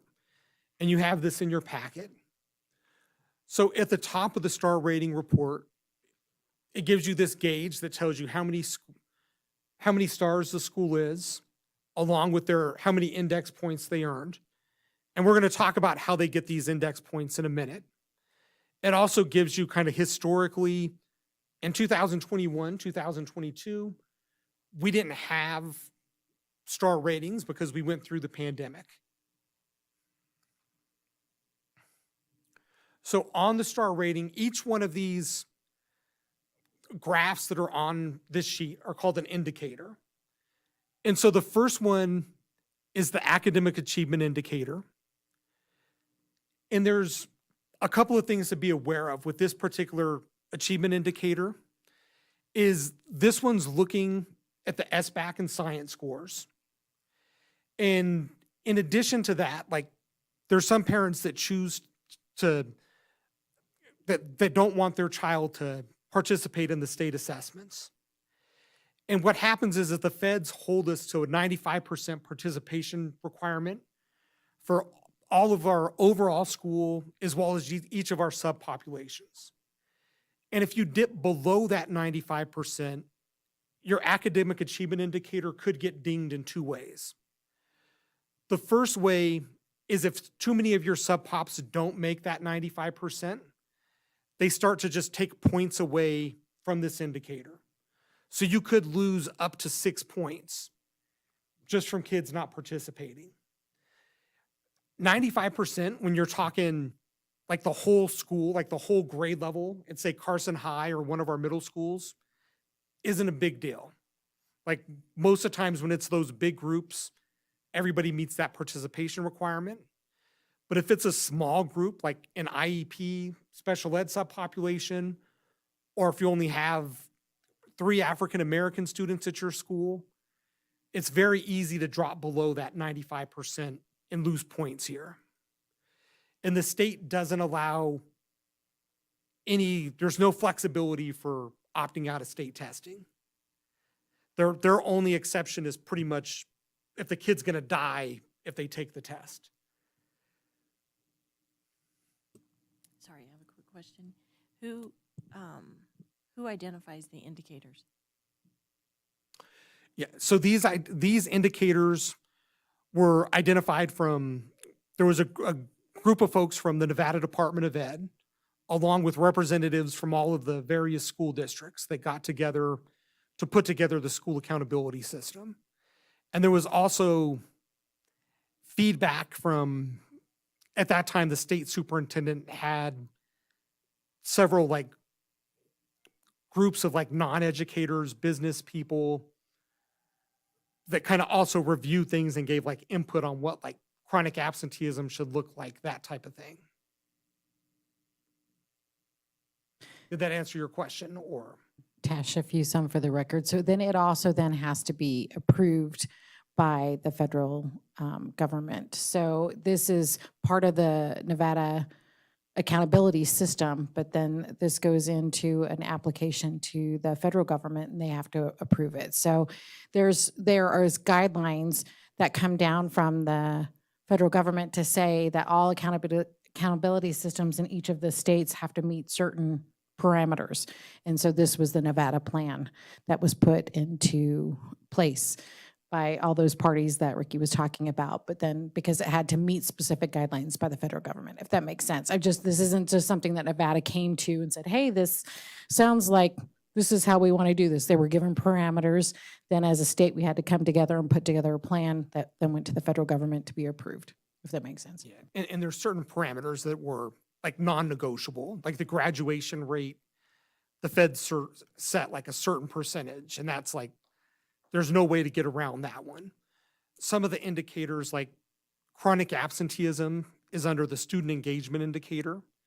So we were able to pick whatever student engagement indicator that we wanted to, but there's not a lot of student engagement indicators beyond chronic absenteeism. So there was some flexibility, but some of it was pick something, but make sure it's on this list. Well, the reason I ask though is because it seems very black and white. You have a school rate and then the district rate, and then that is what's going to give you.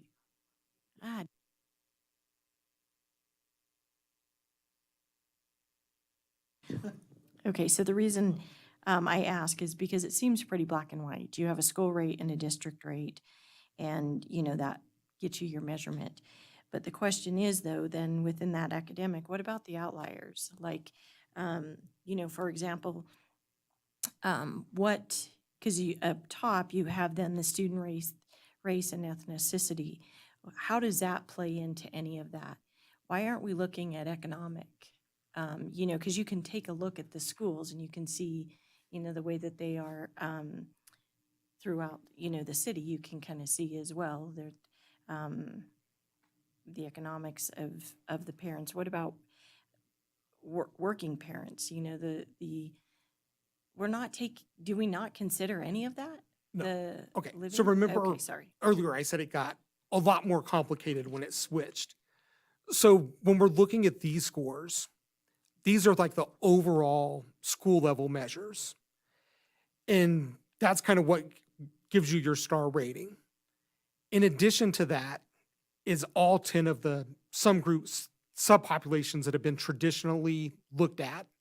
So all of your ethnicities, your free and reduced lunch, your special ed, your English language learners, all of those populations are individually looked at as well.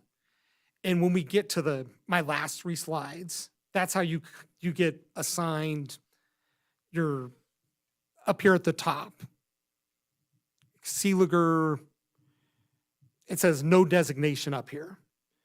Those subpops are used to give you certain designations. So those subpops, we're going to talk about them in a minute. But pretty much all these measures that exist for the whole school also exist for every single subpop.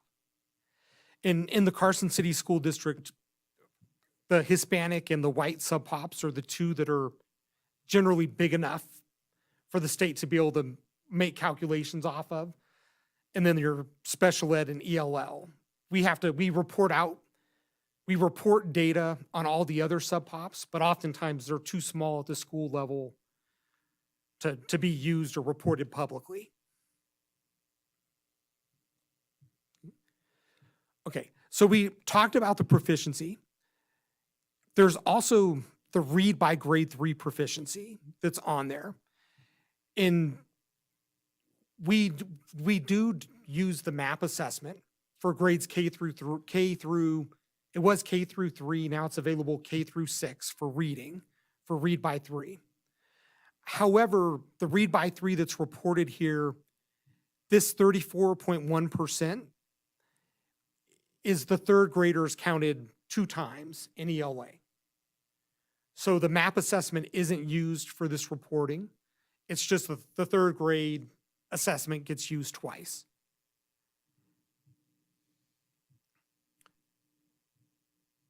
Over here, we have the growth indicators. So for Seeliger, their middle MGP for math was 59, which meant they did above average. For English language proficiency, they look at our WIDA scores as well.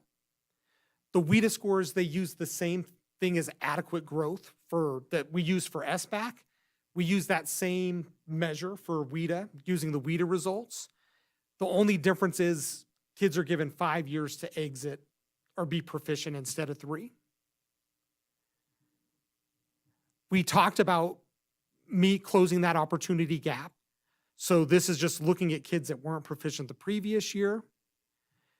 And then they also add chronic absenteeism as a measure. And chronic absenteeism, this is one that I know statewide, there's a lot of interest from districts to reset the chronic absenteeism number because all of the measures that these are compared against. So I forgot to mention that for every one of these data points, like for read by 3, inside this manual, there's a table that says, here, if you score greater than 63, you earn 5 points. So you could look up every single score to see how many points it's worth. All of these tables were set up prior to the pandemic. So right now with chronic absenteeism, there was a huge shift. And so there's not very many schools that are getting all or many of the points for chronic absenteeism, especially at the high school level.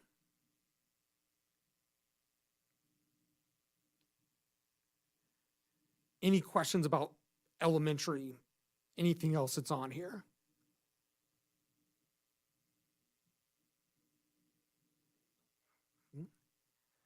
Okay, so I'm going to jump to a middle school real quick. So middle school, the targets are pretty much the same as elementary. The only difference are they have 2 additional measures. One is whether or not students have academic learning plans, which at the middle school level, every kid has an academic learning plan because they all pretty much take the same classes. There's also the 8th grade credit requirements. So this means that what percentage of kids before summer school, at the end of the 8th grade year, before summer school, were had 1.5 credits of math, 1.5 credits of ELA, one credit of science and one of social studies, basically had their credits to promote without summer school. For the high school, they have a few different additional measures.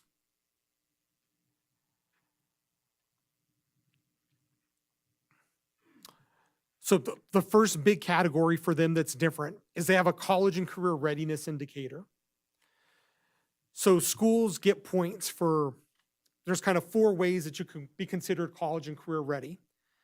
The first one is taking and passing AP classes, taking and passing dual credit classes, taking international baccalaureate classes. We don't offer those in our district, or taking so many CTE classes. And it's a different number for each of those. So usually for the participation measure, it's just that you took a class. For the completion measure, you had to actually pass that class or pass the tests associated with the class. And so for like AP, you only have to, in order to be a completer, you have to pass an AP class as well as an AP assessment with a 3 or better. For some odd reason, for dual credit, they make you pass 4 college classes in order to get that same point that you could get for 1 AP class. For CTE, you have to be a completer, which used to mean you had to take 3 CTE classes. Now it's down to 2. There's also a percent, you get points for how many advanced or CCR diplomas, college and career ready diplomas you get, that kids earn at your school. And then the only other different thing is 9th grade credit sufficiency. So how many of the freshmen at your school earned 5 or more credits before summer school?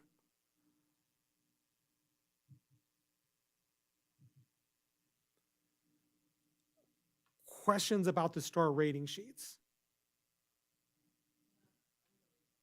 Okay. And okay, so that's the STAR rating that you get 1 through 5. And then there's 3 other kind of classifications that you could have. And I'm going to start with kind of the worst one. And these classifications have changed a little bit over the past couple of years. So this first one, comprehensive school improvement, this used to apply to all schools. But when you look at like No Child Left Behind, only really applied to Title I schools. ESSA only included comprehensive school support and improvement for Title I schools.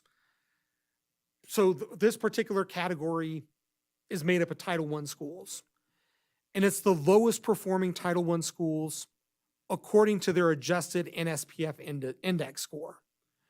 So if the number of points that you earn is in the bottom 5th percentile, you become a comprehensive support and improvement school.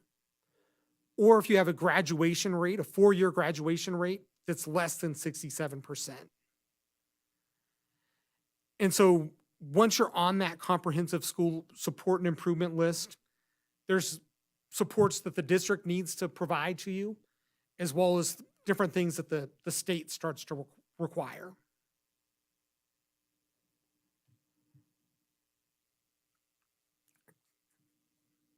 Okay, so that one's kind of whole school. This next one is the additional targeted support and improvement. So it has targeted in there because this is talking about the individual sub-pops. And this is where, for the schools, like I have a huge spreadsheet that I share with them at the beginning of the year that has all of their sub-pops on it and all of their scores. And it's really kind of overwhelming. And basically, if you have any of your sub-pops that are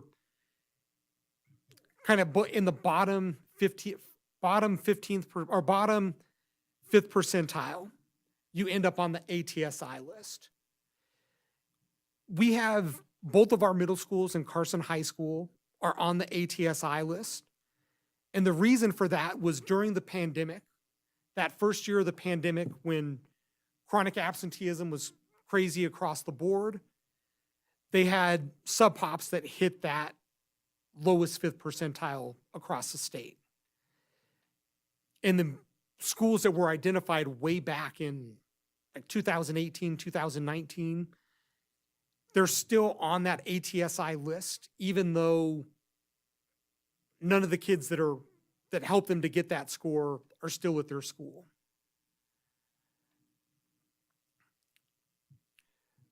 There's also a TSI category, which is similar to the ATSI, but this one is if you have a sub-pop that's below the 25th percentile, and they have to be below it 2 years in a row.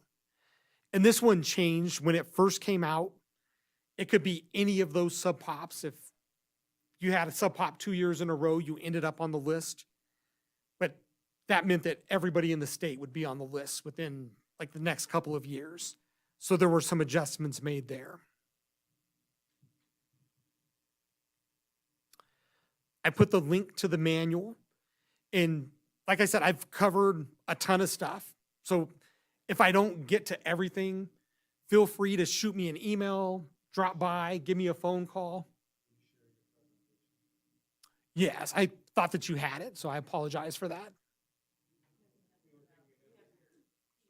All right. So Molly, what questions did you have? Okay. Well, the first question is, does every school within the state have to participate in this star rating? Yes. Okay. And it's every school. Okay, so there is an alternative school performance framework that is set up for 3 types of schools, for kind of like prison schools, more like if our juvenile is a little bit different, like our kids are usually just there for like a couple of days and then they're back at their site. But if you were like running like a youth center, they have like a separate kind of system. Special ed, schools that serve special ed populations like Piccolo and Washoe County, or schools that serve populations where more than 70% of the population is behind more than 1 year credit-wise, which is a really high bar because like freshmen technically aren't a year behind ever. And sophomore, the bar for credits in Nevada is super low. It's like if you have 5.5 credits, you're considered a sophomore. So there are those alternative frameworks. However, what happens with those schools is the populations end up being so small that it's hard for them to calculate points. But now that we've had the system in place for a few years, the state has started adding together like multiple years of data to come up with a score. It's like if you don't have enough special ed students for those schools, they might add up 3 years of your special ed population to calculate a score, which basically means everybody is kind of following the same system or something worse. And then the district rate, is that then, how do you get the district rate? Yeah, so the district rate would be all of the schools in our district.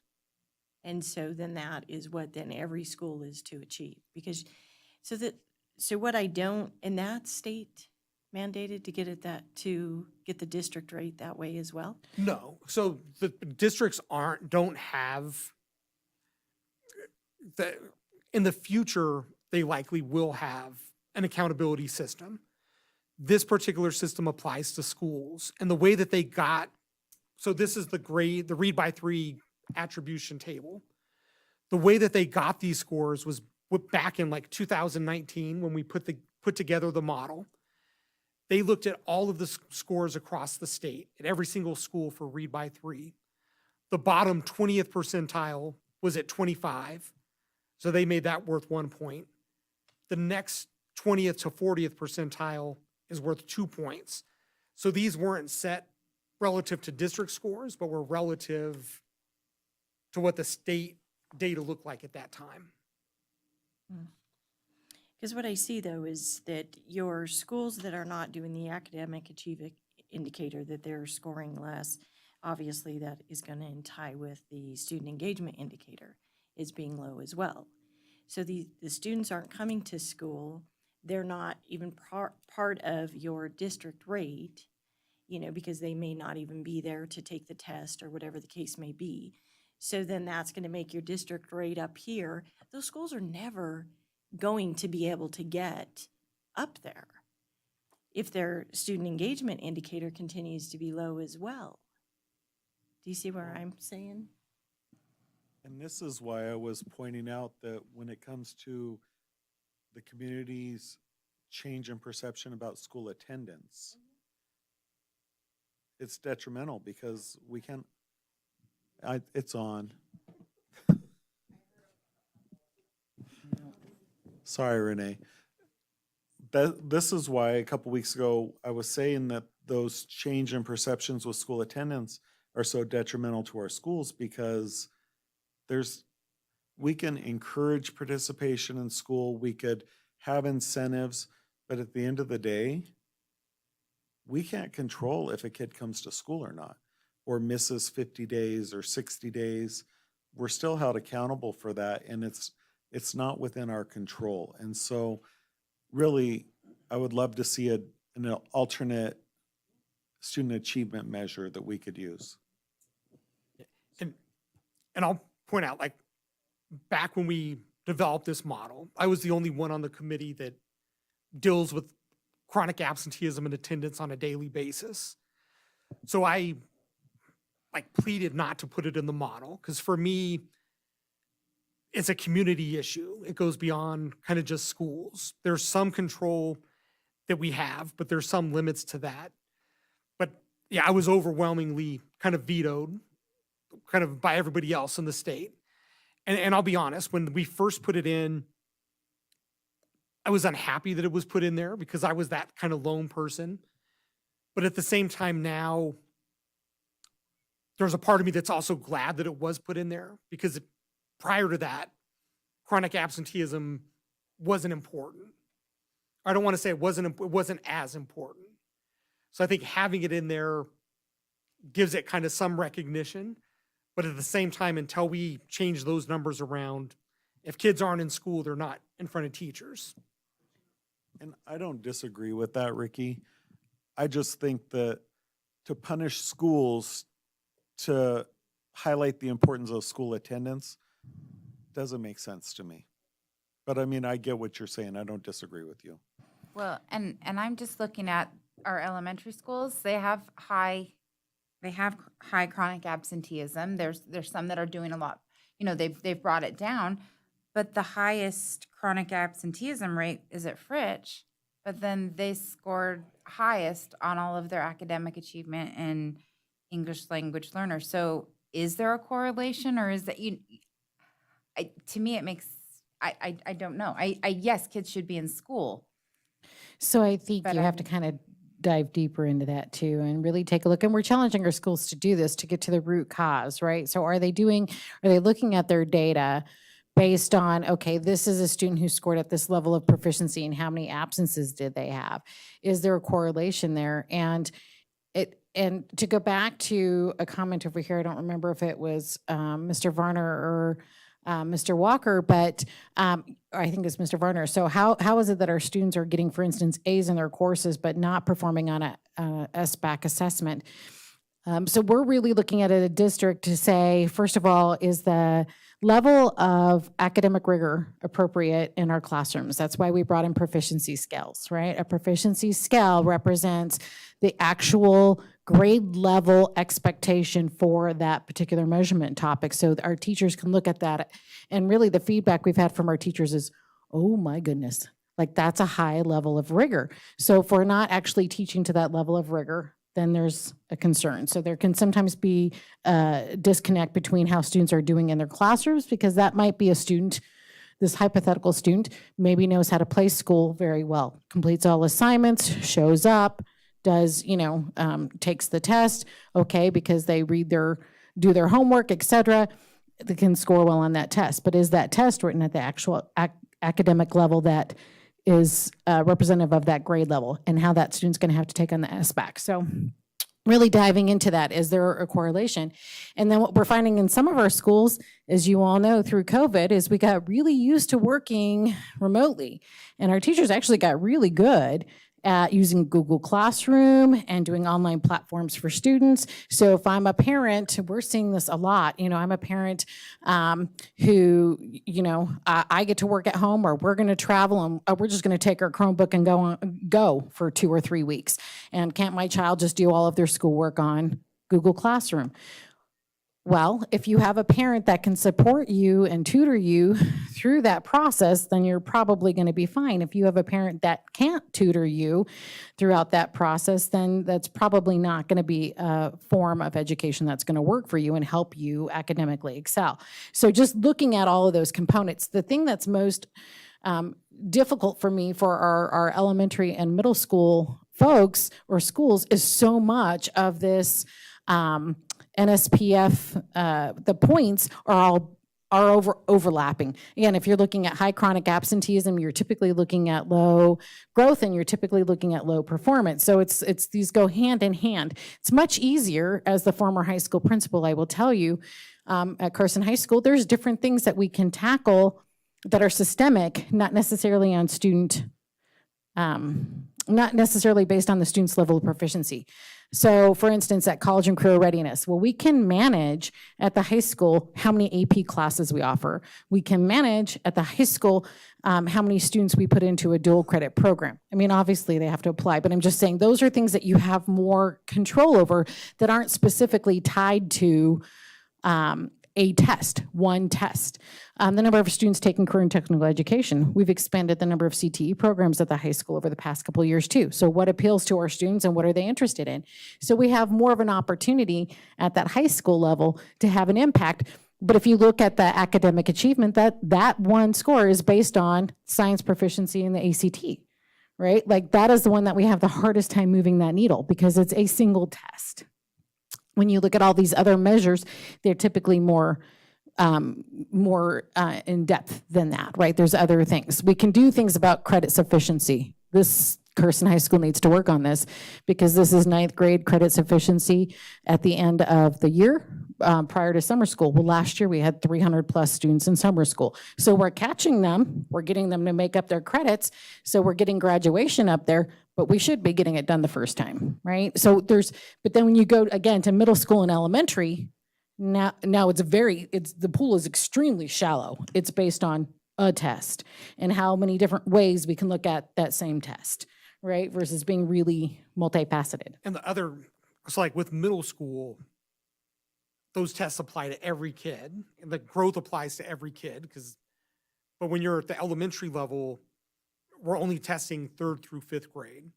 And the growth is only 4th and 5th grade because you don't have growth scores until the 4th grade. So for elementary, it misses the mark a little bit there because it's not looking at K1, 2.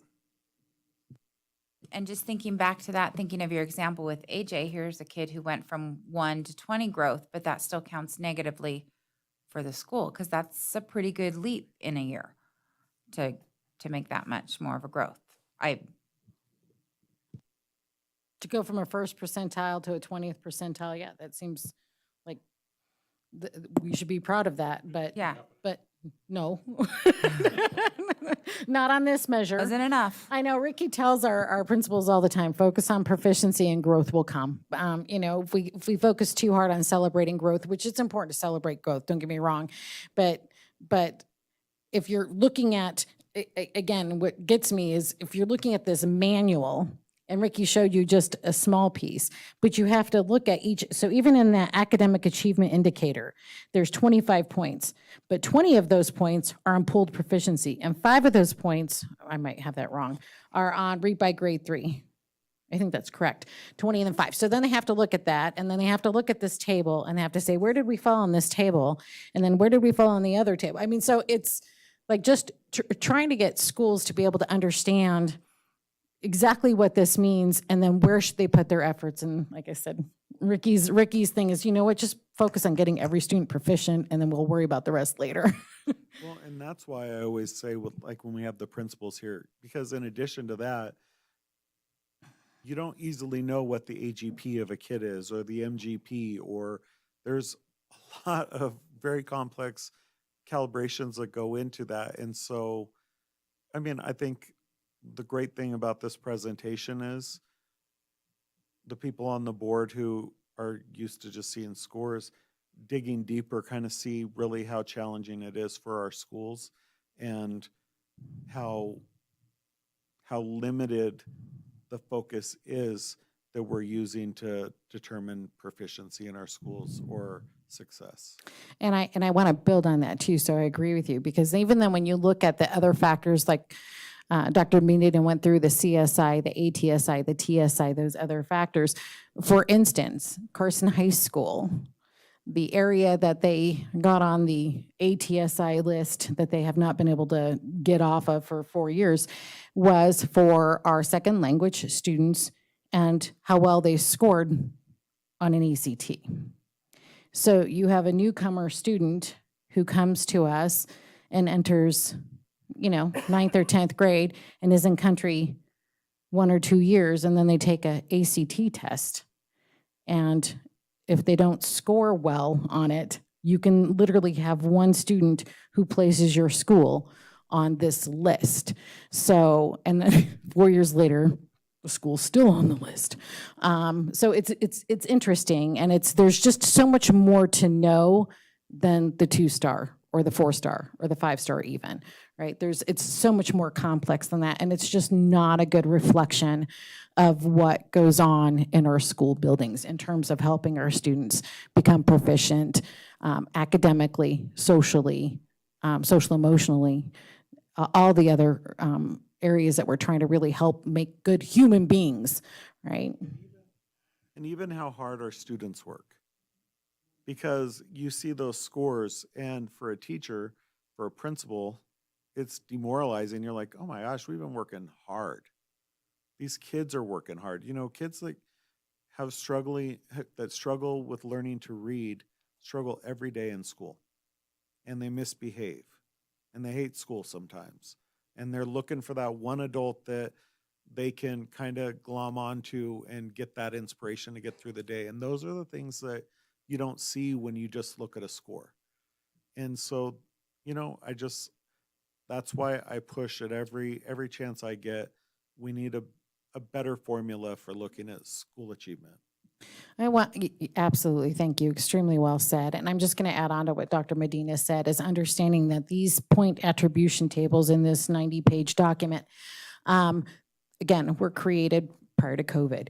So when you look across the state, the same trends that you've seen for our schools in terms of most of them losing 1 star, right? Falling from, unfortunately, like Sealer, falling from a 5 to a 3. Okay, I guarantee you walk Sealer halls and you go in and watch the education going on in those classrooms, and it's stellar, right? Now, the school has done a deep dive to determine what really changed. Principal Zona and I had a phenomenal conversation. She said, I've really talked about to my staff at this, and we think that we haven't come off of our COVID teaching methods that were not effective. Like, we're still using technology too much. We're still relying on these things too much. And we showed that we were successful in meeting the kids' needs when we were being fully engaged, actively engaged, and hands-on with kids, not using instructional online programs, right? So that's one thing that school's working on. So every one of our schools, my point is every single one of our schools have done a deep dive, data-wise, to say, where are we at where we're at? They've done root cause analysis to say, hey, how can we tackle this? We continue to support them as a district. We've employed multi-tiered systems of support training for all schools in the last 3 years. All 10 of our schools are now within that training, so we can say, when you identify who are these students who are not reaching proficiency or not making sufficient growth, how do you build those structured or scaffolded supports within your school structure to make sure you're filling in those gaps for kids? So we're working on that, and hopefully you'll see that come as a result of the star rating system. But again, that aside, I would just say, come to our schools, come visit the classrooms, see the high level of instruction and the high level of relationship building and all of the wonderful supports that are going on in those school campuses, and just look beyond the stars. So I have a question, and I agree with that. I think the schools are doing really, when I go through the schools, they're doing a great job. Everybody's doing what they're supposed to be doing. And I took a lot of value in this because it is hard to dig into it. I mean, there's a lot that goes into this, and to find out that sometimes it's so concentrated in one area or one test, to me, that seems ridiculous. But that said, the whole state's going through this, for lack of a better word, nonsense. But our teachers and our schools look at these, and I hear it in my own house. Our school scored here, other schools are here. Do you talk to them about how districts throughout the state are doing? Because you had alluded to it, that all districts are kind of seeing a drop, but I think it if other schools are seeing the same trends as us, I think there's value, whether we're doing average or not, in how are different districts within the state doing? I know we're not a bunch of widgets and there's different situations everywhere, but is there value in looking at how do we compare with the other districts on average? Yeah. So when you look at the distribution before COVID, as well as the distribution of like the number of stars across the state, both of those distributions are the same. Like we had a big dip in the number of, we had like an increase in 1-star schools, an increase in 2-star schools. Our percentages across the state, it's pretty similar. And that's where there's kind of two parts there. You want to, part of it is folks recognize like we're still struggling through COVID. So we want to be cognizant of that. But at the same time, we don't want to totally get rid of the standards and say there shouldn't be any accountability. So it's kind of that fine line that everybody's walking. But we are, I would say as a state, the district accountability folks, one of the things we're trying to engage the state in is the purpose of this model when we put it together was to separate schools out so that we could really identify the schools that had kind of the most needs so that we could get them the most support. Right now, we're at a point where there's so many 1-star and 2-star schools that there's so many schools there that we can't help all of them. It's like helping half the schools in the state. So we're trying to look at what can we do to kind of look at that purpose of the model and ask that question, is it really meeting that need? Are we really identifying the schools that really are underperforming and struggling so we could get them the support that they need? Okay, no, I appreciate it. Just one more. Yeah. And the discussion about COVID and its impacts, while frustrating, is true. I get it, because we see it in other sectors of industry too. Just after COVID, things have kind of spiraled. And from your perspective and looking at data and whatnot, and your crystal ball, how long is it going to take us to recover? What do you anticipate? How long does it take post-COVID to recover to where that's no longer an issue anymore? Trustee Cassiopo, maybe I can address that in one way with share some numbers with you, and then feel free to jump in, Dr. Medina. But in recent conversations that Superintendent Fueling and I have had with Dr. Lennox, our Director of Student Support Services, to give you an idea, through our child find processes, our 3 teachers that teach our 3-year-old programs, it's not the end of October yet, and they have already filled to capacity their program for 3-year-olds. We are about 1.5 times the number of 3-year-olds currently that are coming in as developmentally delayed. So through our processes, what we do is we work with our sister schools and with parents in general. And developmentally delayed means basically a typical 3-year-old at this age can do something like button their own pants, right? Well, I'm not saying I know why this has occurred, but I know we have now this just huge wave of 3-year-olds that are coming to us for pre-K, so early childhood services, as children who have developmental delays. And I'm sure a lot of that is still an impact from COVID, right? Infants being exposed to masked faces, not being able to read facial, facial, the expressions, thank you, I lost that word, facial expressions, and or simply moms and dads transitioning to working at home and child spending time on an iPad. This is a behavior that we're seeing just tenfold in our schools. Is the child behaves well if you stick an iPad in front of them, but if you take the iPad away and expect them to engage with their peers and follow directions of a teacher in a normal classroom type environment, they don't know how to do that. They've been sitting in front of iPads for a couple of years now.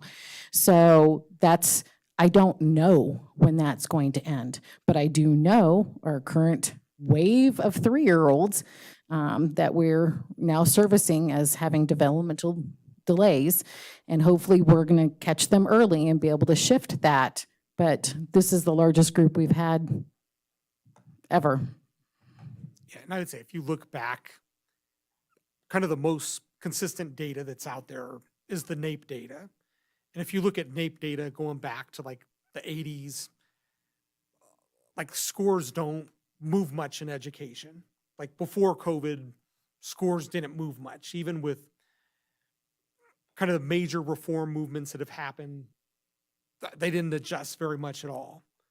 But then with COVID, there's been like a pretty good drop. So I don't think that that drop is going to be made up right away. I think it's going to be kind of slow and steady, just like the NAEP data. Trustee Varner, you had a question. Thank you. Thank you for the very thorough presentation tonight. I don't know if I'm more confused now or less, but anyway, I'm looking at this report and I noticed that we already talked about it, but there's 5 schools that their star ratings went down. But my real question is, how are we going to use this information? Because I look at it, just for an example, at the proficiency indicators, you have Boardwalk 10 out of 10 in the English language proficiency scale. Then you have another school that is 1 out of 10.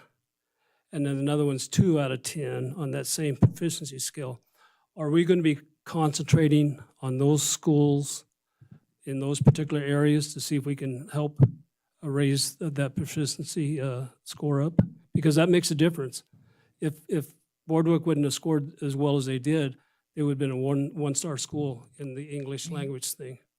So several things are going on. Currently, again, schools have all taken their data. They've done extensive data dives to determine what exactly this means. And again, a root cause analysis, that's part of their school performance planning process that they have to go through. And then within each of the schools, they come up with individualized plans for how to tackle their very specific data. Because as you stated, if you look at schools, they have strengths in different areas. Borderwick Bray got a 10 out of 10 out of English language proficiency indicator. And then you turn around and look at Fremont, and they got 2 out of 10, right? So it's not a one size fits all. So each school has to do the process of looking at their own data. Where are they scoring well? Where are they struggling? And then how are they setting up supports and systems of support within their buildings? Again, the reason why I'm going to mention MTSS is because we've brought that to our district. We're in our 3rd year of implementation with MTSS procedures, because that's about bringing the resources to schools to say, if you need academic intervention, what does that very specific structure look like? So what does it look like for a 1st grade teacher who's identified that I have 5 students that are not on grade level where they need to be, and how do I provide that intervention within my classroom? And then if that intervention within my classroom doesn't help to get them to where they need to be, then how as a school, right, what is the next steps? How do you have most of our schools have what they call what I need or differentiated instruction time. So how are we working that out?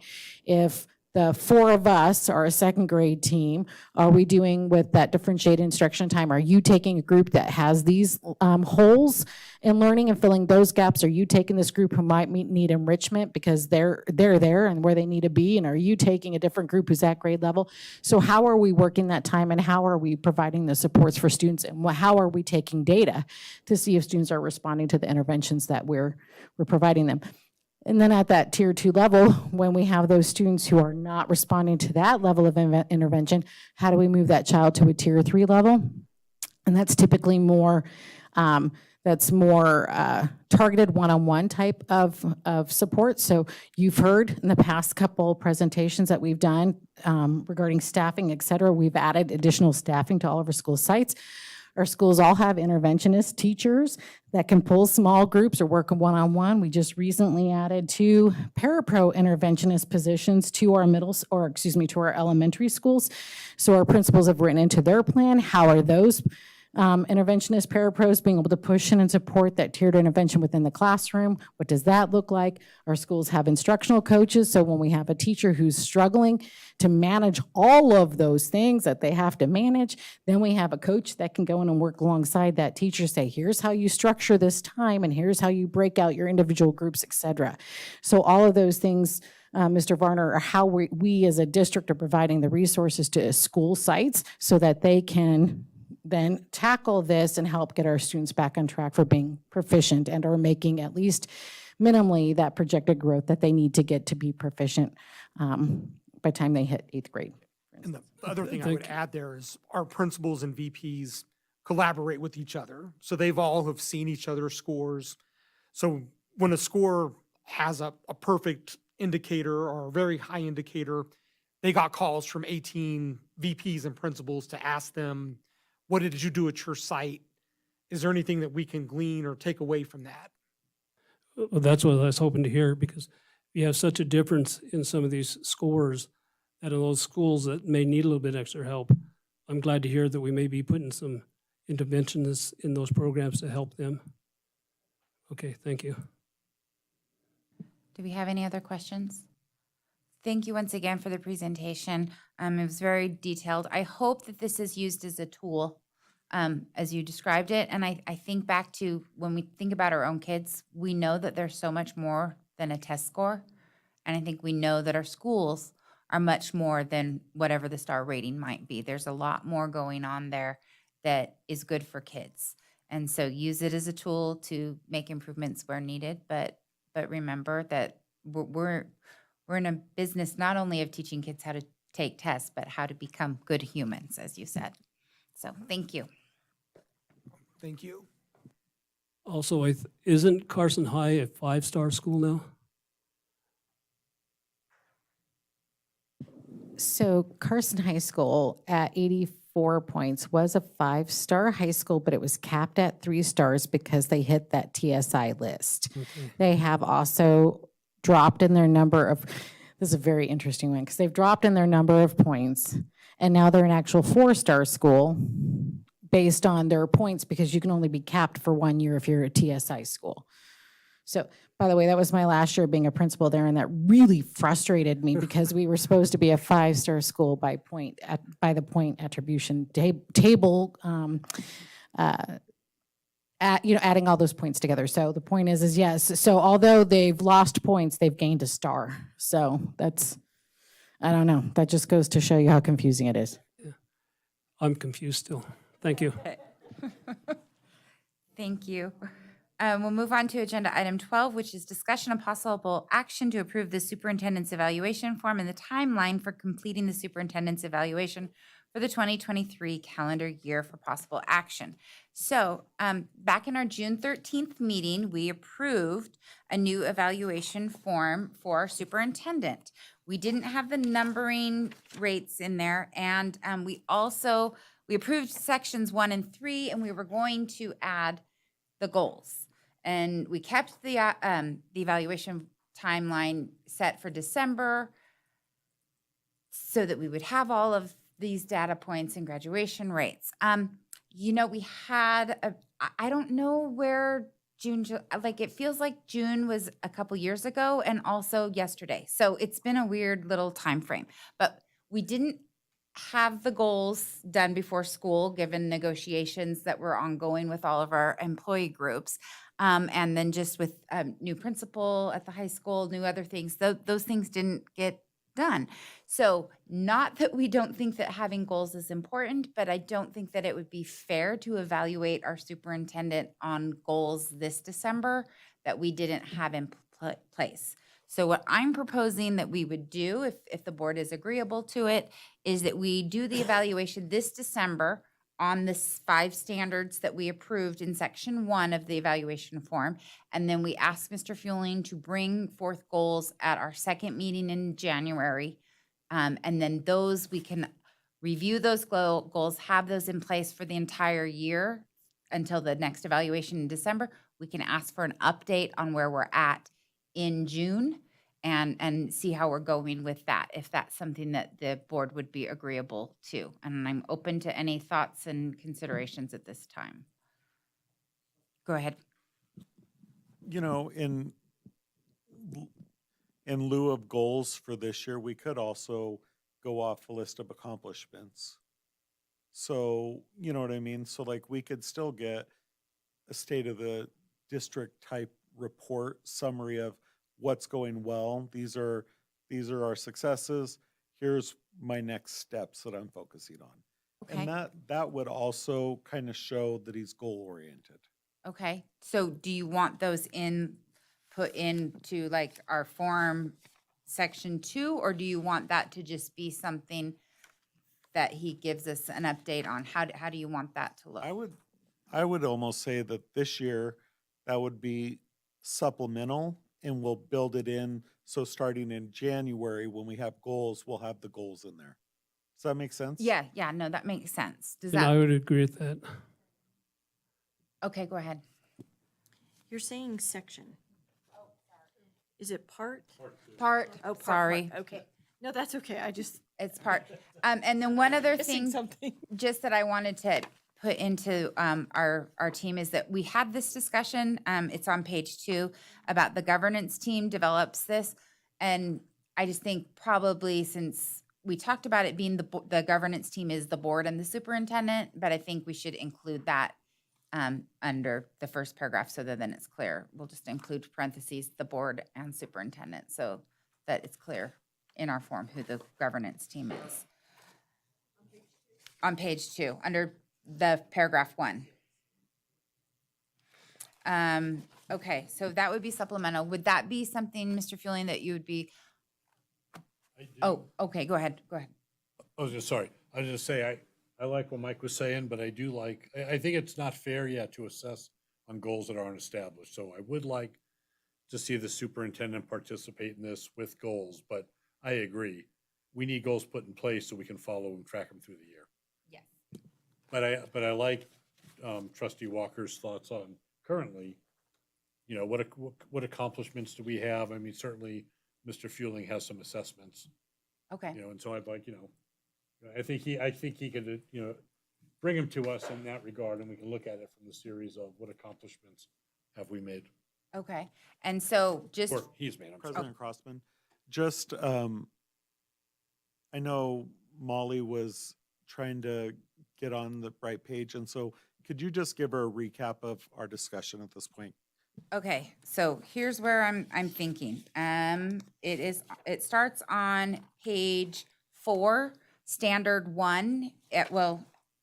Part 1 starts on page 3, and that then details out 5 different standards that we would evaluate him on. So what our discussion, as I'm understanding it, is that we would do the evaluation on these 5 standards, and then part 2 on page 11, we're just gonna wait and get that set up for next year's evaluation in January with whatever the goals are that we would want. We can have 1 goal or 3 goals or 4 goals, but we don't want more than 5 goals, right? So just that pages 11 and 12, we wouldn't do at this time.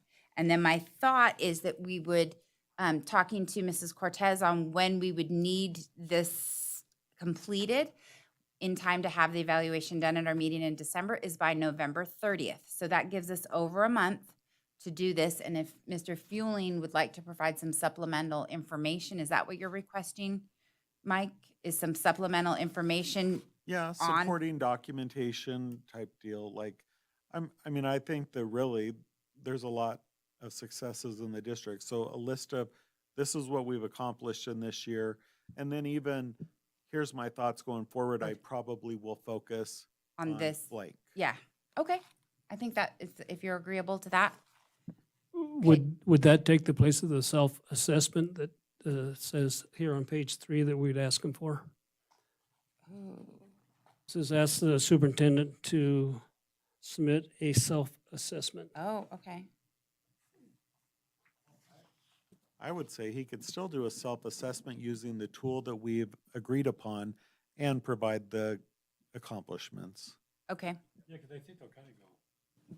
I think they go hand in hand. Yeah, it's So, evidence. I don't think it's extra work, really. I mean, you're going to reflect on one. Yeah. Well, we did see your score up there, I mean. Well, and I'm thinking, too, that if Mr. Fueling's providing that to us, then we all have the same information as we're going through. And that time period gives us enough time to really thoughtfully look at that. Now, the other, okay, go ahead. And I would just say, I'd build on that. The years that we had Mr. Stokes do that, it makes the evaluation much more objective and easy to think about. Otherwise, you're just kind of trying to figure it out on your own, sitting at home or wherever you're doing your evaluation. It helps ground you in the evidence. Okay, and I like that. Now, the next thing that we hadn't completed when we approved this evaluation was how the scoring went. We have the 0 to 4 point rating system, but on the old form, we had this number meant superior, this range of numbers meant superior, this range of numbers meant very satisfactory, and it doesn't match up. So it kind of made my head explode. I'm not going to lie, because it's a lot of math. But here's what I came up with, and I'm going to hope that this makes sense to you guys. So here's what I'm going to explain. When you look at the 5 standards, each of the 5 standards have different criteria. Standard 1 has 7 areas. Standard 2 has 4 areas. Standard 3 has 7. Standard 4 has 6. And Standard 5 has 5. So wanting to give weight, because it's, if you just did for each standard a score of 4, then those that have more areas maybe don't get weighted a little bit more, and maybe they should be weighted a little bit more. And you guys can disagree with me if you want, but I'm going to explain my thought process, and hopefully it makes sense, because it's a little. So what I looked at is Standard 1 with the 7 areas, the highest possible score is 28. Standard 2 with 4, the highest possible is 16 points. So totaling up that for each of the 5 standards, the total highest number of points possible from each trustee is 116. So for 7 trustees, it's 812 points. So then what I thought is there's 5 standards. If we look at 100% scale, right? If you go 1 to 100, 20% for each of our categories fits in there, because we've got superior, very satisfactory, satisfactory, needs to improve, and unsatisfactory. So I misspoke there. There's 5 ratings. And so if we use 812 as the 100 and take 20% down from the number of points, are you with me? Then that would give us our range of what would be superior. So I've got 812 points to 650 is superior, 649, because then I'm taking 20% off each of the points. 649 to 487 is very satisfactory. 486 to 324 is satisfactory. 323 to 161 is needs to improve, and 160 to 0 is unsatisfactory. Does that make sense on how to rate that? It is, except when you look at our old stuff, like for some reason the scales went 0 to 12, and then some of the rates only had 9 points in that. So I don't know how we did that before. So I kind of thought, let's figure out how to do it like this. Does that seem reasonable? That makes sense to me. I see what you're saying. Standard 1, I just want to make sure just to walk myself through it. I thought I heard you say there were 7 items to rate them on. I see 6. Because numbers 1.7's Oh, on the next I'm sorry, I page. missed that. So 7. Yeah, and then, okay. Okay, I'm with you. I got it.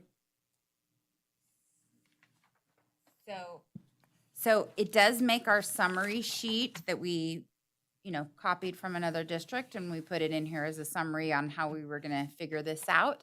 Does make it not quite as accurate, because it could be just each individual person would total up the number of points for each trustee will put in the total number of points under each standard there. So someone's just gonna have to check the math. Then we just have to check the math. Maybe we can do that. If we get them done by November 30th, we can have it ready. And Molly had a great point, so do you want to just share what you shared with me?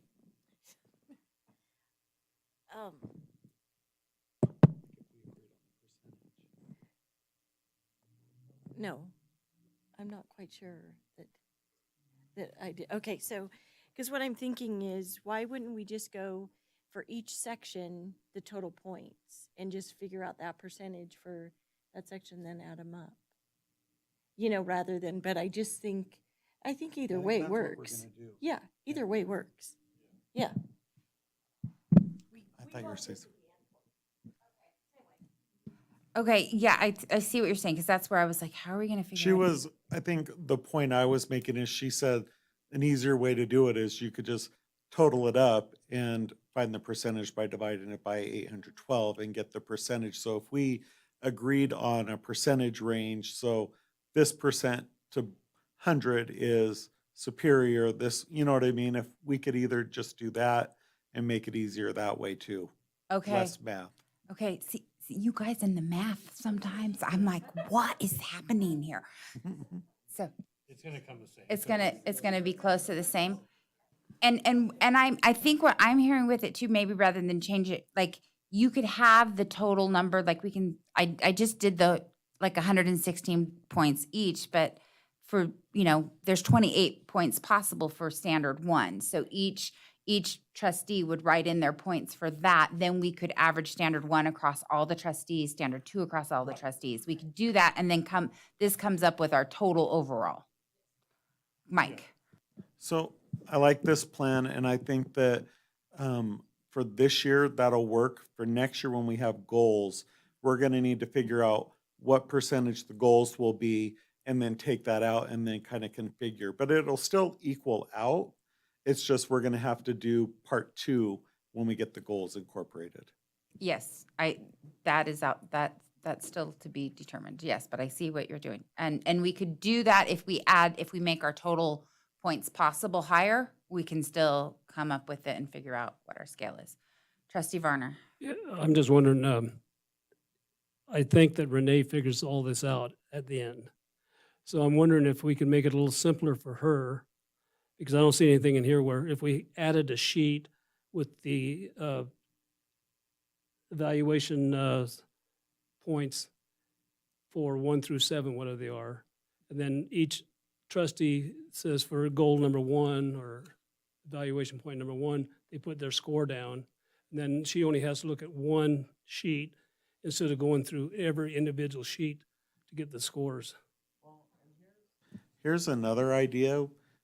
We could easily do a Google form, and each person submits their scores, and then Renee prints out the report. And that's not breaking open meeting law. Everybody does their independent feedback like we do here. And then she has everybody together, and she could print that spreadsheet out, which would total it out. Just something to make That's- it easier for yeah. her. That was my first thought, was Google Forms, if we don't want to collaborate on that and violate open meeting law, so if Right. there's Well, no way forms, that. you could only see your own. Oh, okay, see, this is what I don't know about the Google stuff sometimes. Okay, so we can do that. Who puts together the Google form? It's pretty easy. I could. help her Trustee with Varner. that. It would I never could help work. Renee with that. It's pretty, I think that AJ, Tasha, me, any of us, we probably do this a lot, so I could help her with that. I know Dan's pretty tech savvy, so we could help her with that. Okay. Then everybody would have to have Google Docs on their computer, You just have to open it from your email. email, okay. I have thoughts on how I do that with the email too sometimes, but that's just, I'm sure we can figure it all out. Okay, so that's where we'll go with it, and we will, and is everyone agreeable to the, to be completed by November 30th? Okay, That doesn't give Superintendent Fueling much time, because we'd have to have his stuff a couple weeks in advance, right? oh, yeah. How, do you, okay, well, let me look up our next. That would only give him a couple weeks to prepare his stuff. Oh, our next board meeting is November 14th, and our meeting in December is December 12th. Because Renee's going to need it by the packets on the 8th. So we wanted to have enough time to total it. If it's easier to total in a Google form, would it be okay if we got it done by December 4th? Renee? December 4th? Oh, we're gone that conference. weekend. I mean, typically, A lot of times we have had it due right after that conference at NASB because I There had were to several fax one times of I my was up in my room evaluations doing from it. Yeah. NASB to this. So by Monday, December 4th, is that agreeable?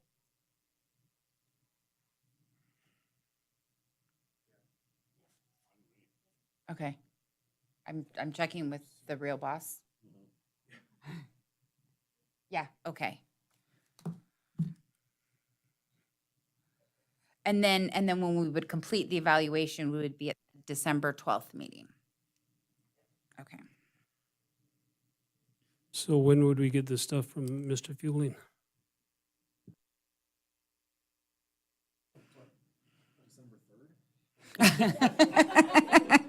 Thank you.